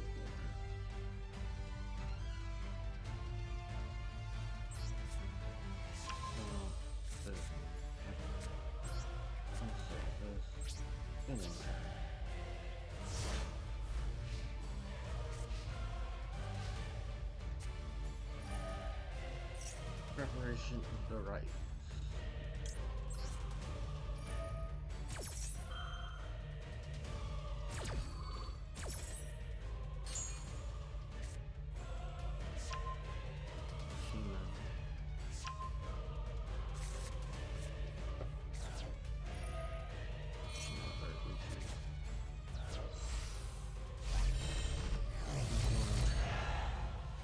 Over.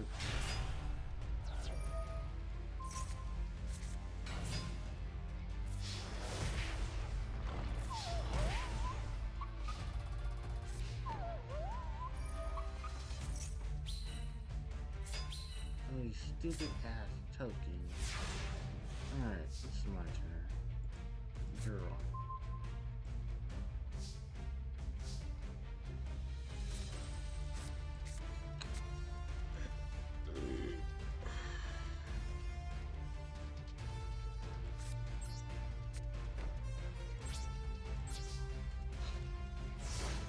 Summon something.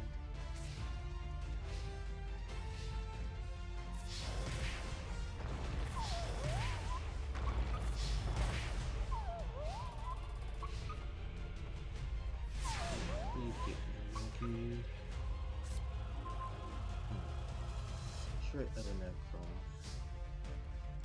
Normal summon. Aren't what you supposed to be going off?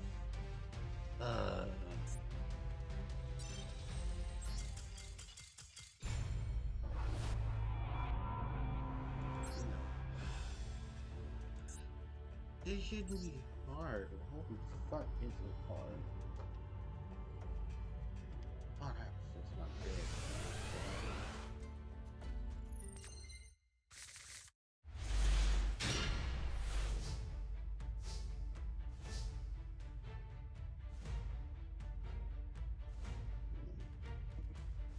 Oh, I died. That's right. Brio. I'm gonna close on some of that.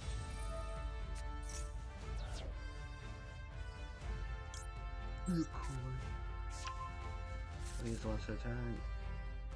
Active. You're a to add it to a spell. Going to add the coffee.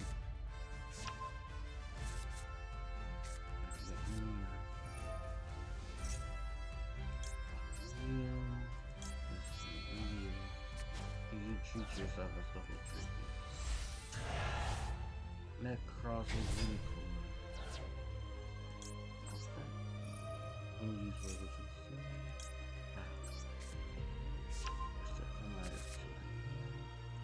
And return. Now, like this is on the field. Shenanigans will occur.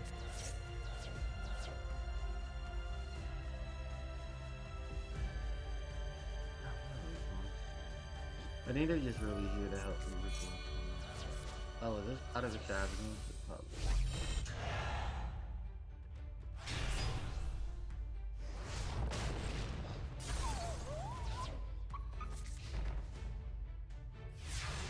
I can Trishula. I don't know what good it would do me, but I can Trish.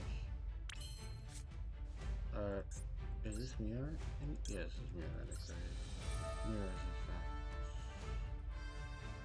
Banish you. Mirror to add mirror to my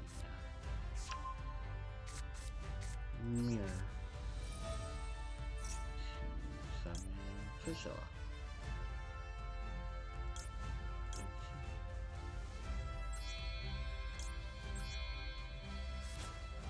Oh, I want to send them.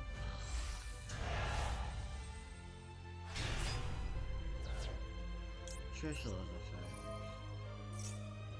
Banish. No, banish. And the person here. Okay, battle's there.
About this.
Bingo.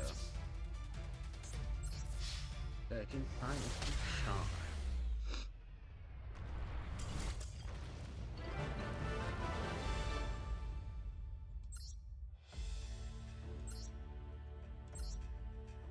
Alright. Mega Oach. And we'll receive Megalith Arthur. This icon is amazing. It tells that you can restrict integrity. And dragon. So, what is this deck we use? Oh, okay. Oh, an Emancipator. What is that? Just excavate rock monsters? We do more summons? That seems badass.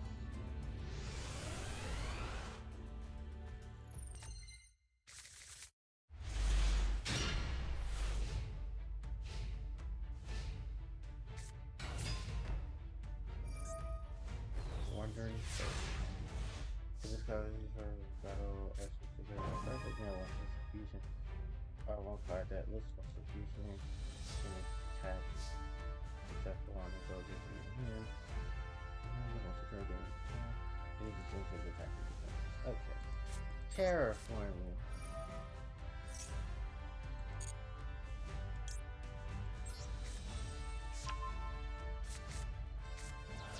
Activate. Lapis. Right?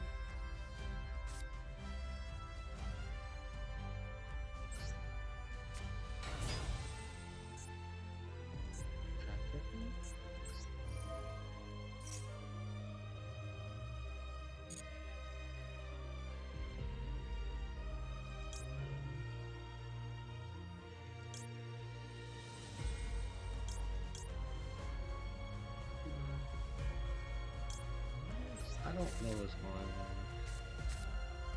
Oh, it's rearranging the top of my deck.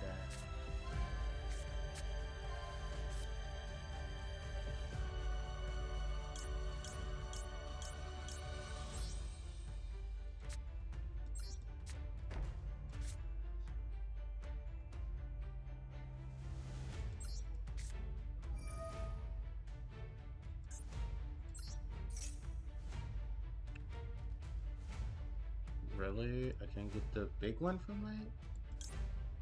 Fine.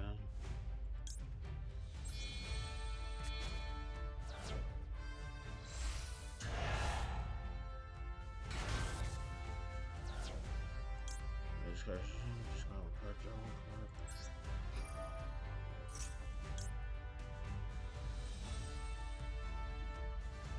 Nope.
Oh no, Black Dragon.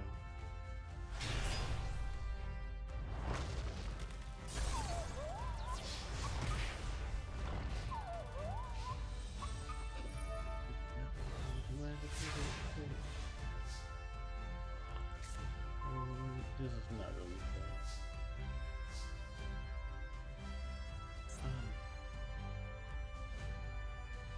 Oh, that's not good.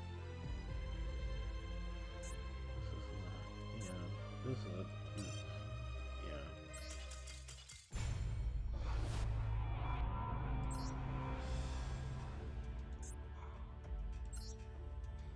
getting really tired. What time is it? It's almost 9 o'clock. We'll try to finish this one up, and then we'll finish. I don't know how tomorrow's gonna work because this is before this tomorrow, and my house is going to be no, almost out yet. Accurate. 1, 2, 3, 4. Yes.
Two, 3, 4, 5, 6, 7, 8.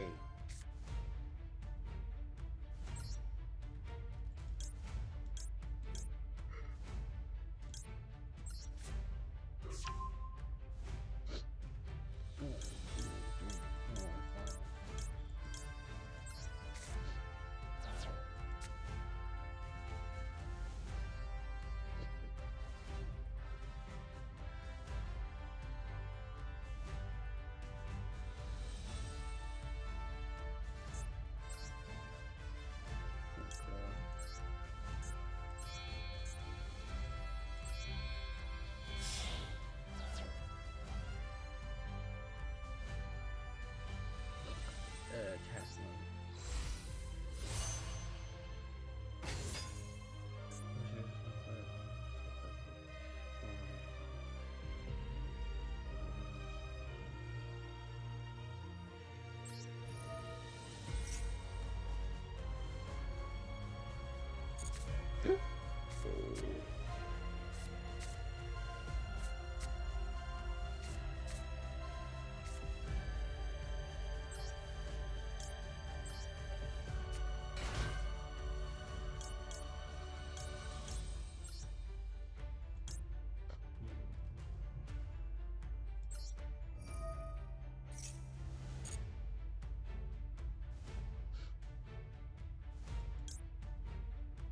You return 1 card to your deck.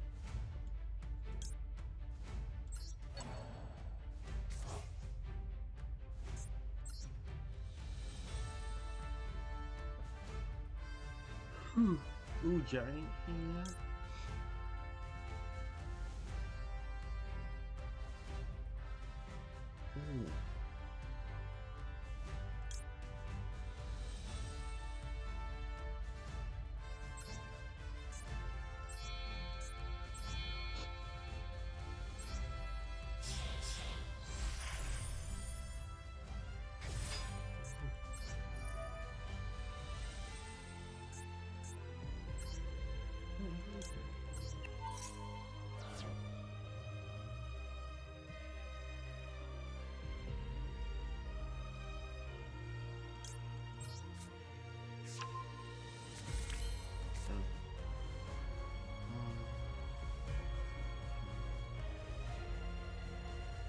Oh, awesome. And you're a tuner, so 8.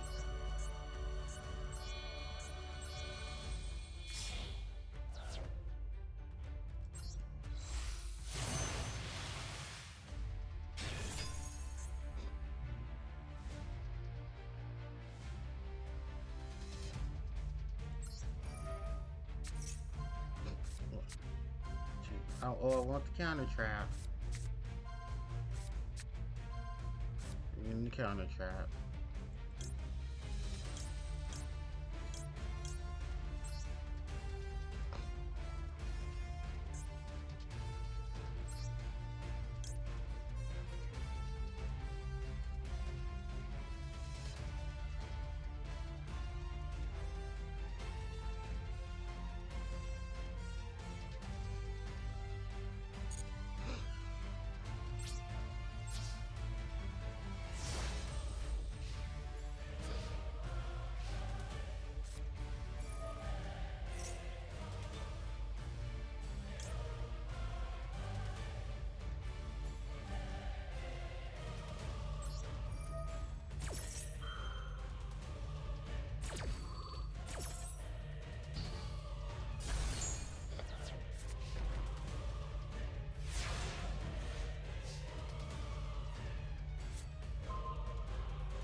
Three, 4, 5, 6, 7.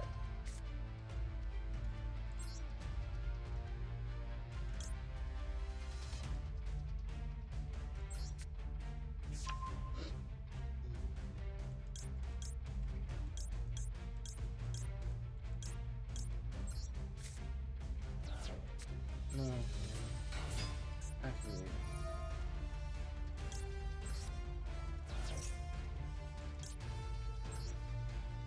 Deck.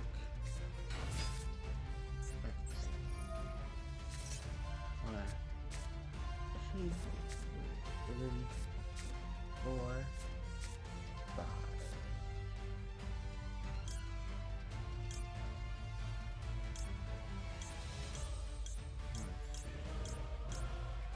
No. 1, 2, 1, 2, 3,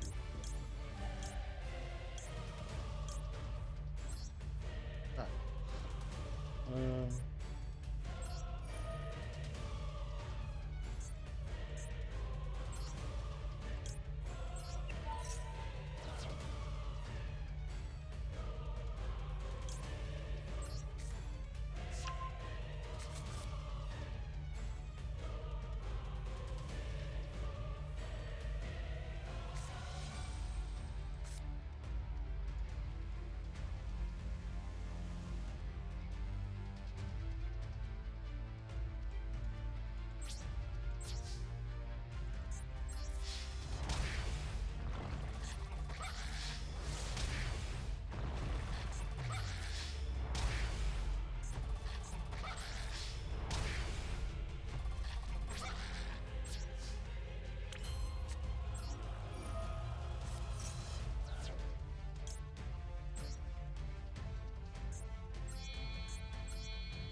Hmm. Awesome. Okay. That receives that. Okay, was there any other special? Oh, but those and this 200. And here I believe it's the Earth Champ. Okay, so with all that said, guys, um, we have our 200 stones. So we can definitely finish Gladiator Beast. Actually, let's open those Gladiator Beast while we're here at the change. So yeah, let's open it because we did not finish the goal. So we're gonna open it. Choose battle. More Gladiator Beast stuff. Alright, so yeah, tomorrow we will definitely be finishing up.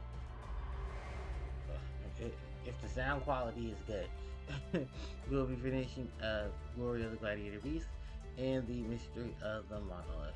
Because I'm tired and I think that should round out all of the solos. Because once we're done with all these solos, we are going straight into the next game. I promise you, and don't worry, I will be uploading this shit to the VODs as soon as possible. So, with that said and done, do we want to open some packs? We can open one. Open one. It really, it doesn't matter. Just one. Just one. Just, you know.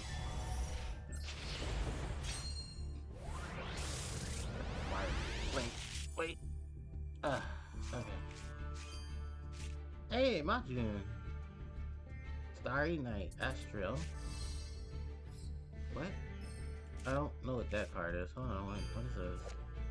Banishment of the Dark Lords. Oh, Dark Lord Banishment. So that means we get the Dark Lord pack. Yeah. Someone's like, ew, you farted during stream. There's been a lot worse done by people. They are not me. I just need to figure out where I put my road matches on library. Because I've been looking for them. Now thinking about them. Judgment of Thunder. I think it's their Icarus attack. So, yeah, target one card and destroy it. Very cool. Oh, who is this lady? This is Mermaid Abyss Nestial. Quick effect. You discard this card and target one water monster you control. Destroy one other water monster in your hand or field. And if you do, target the targeted card and attack defense equal to the monster's original attack. That's until the end of the turn. This card is suffering from 3 graveyard. You can draw one card and discard one card. You're going to use each effect of Mermaid Abyss Nero.